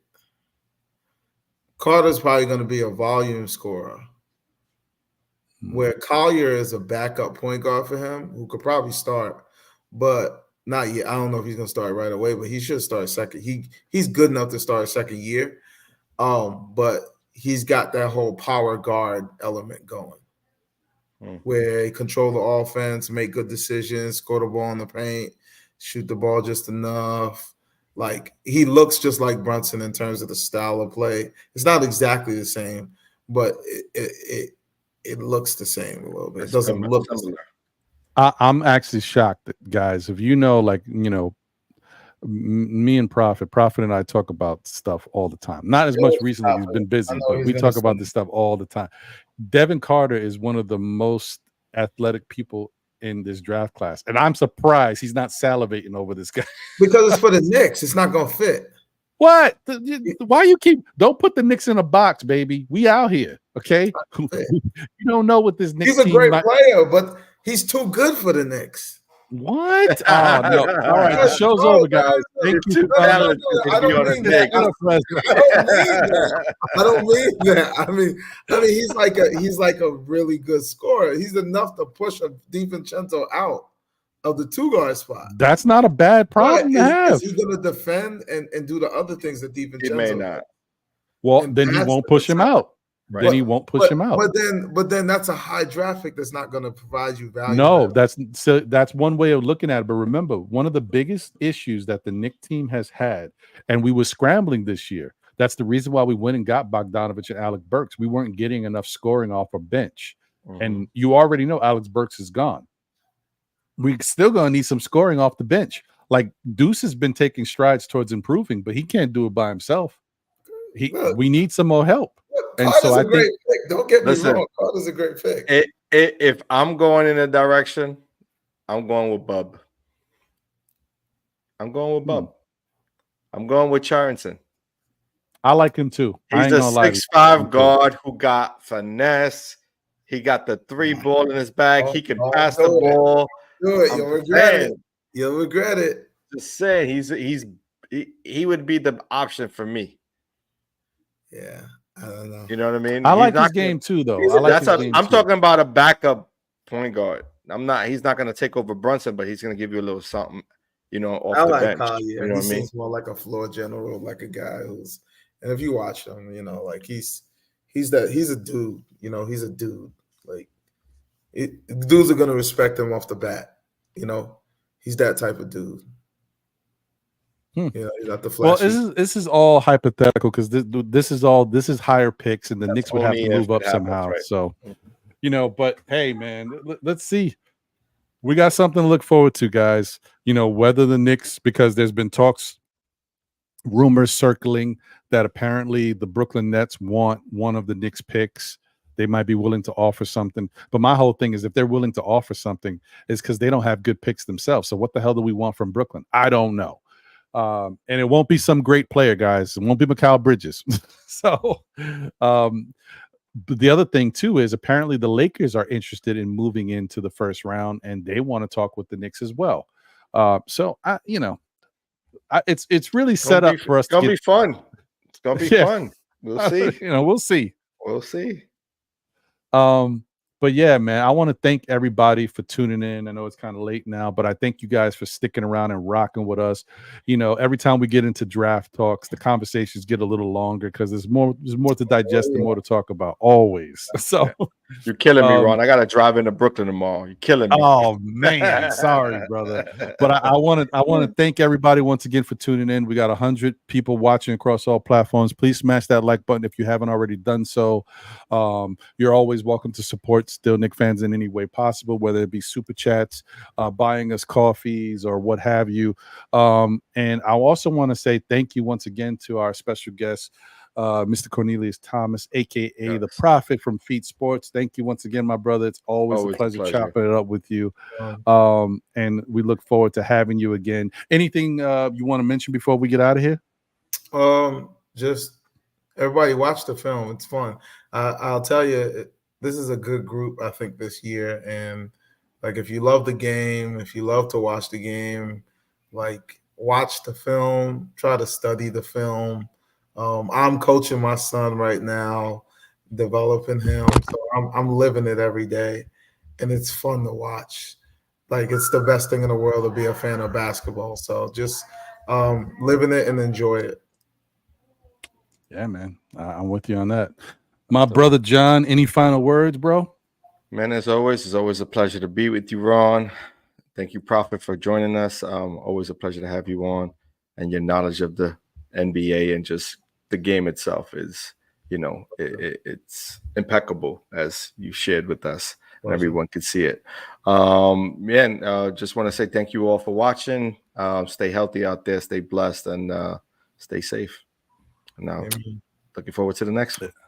There you go, guys. There you go. Couldn't have said it better. Our own Russell Simmons, man. He always has the best words. I appreciate you, John. Listen, as I always say, guys, thank you for being here.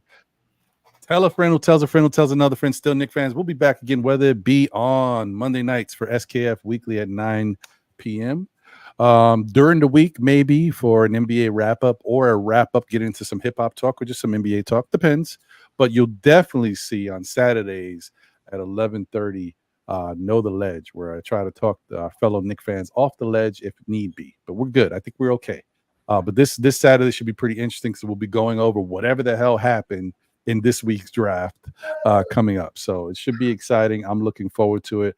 Once again, guys, listen, no matter what, I just want to preface this, no matter what the Knicks decide to do, don't get stressed out. Because if we've already been through it, we watched the Knicks have picks and get nobody. So just don't stress it.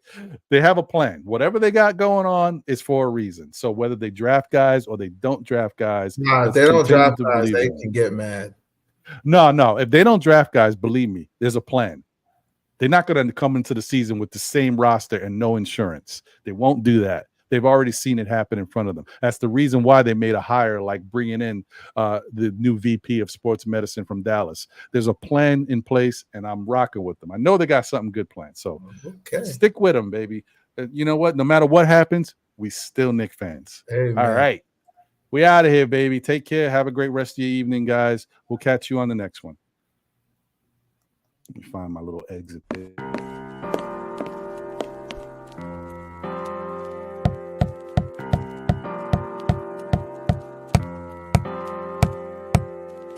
Freedom over fame. Freedom over cycle stays the same.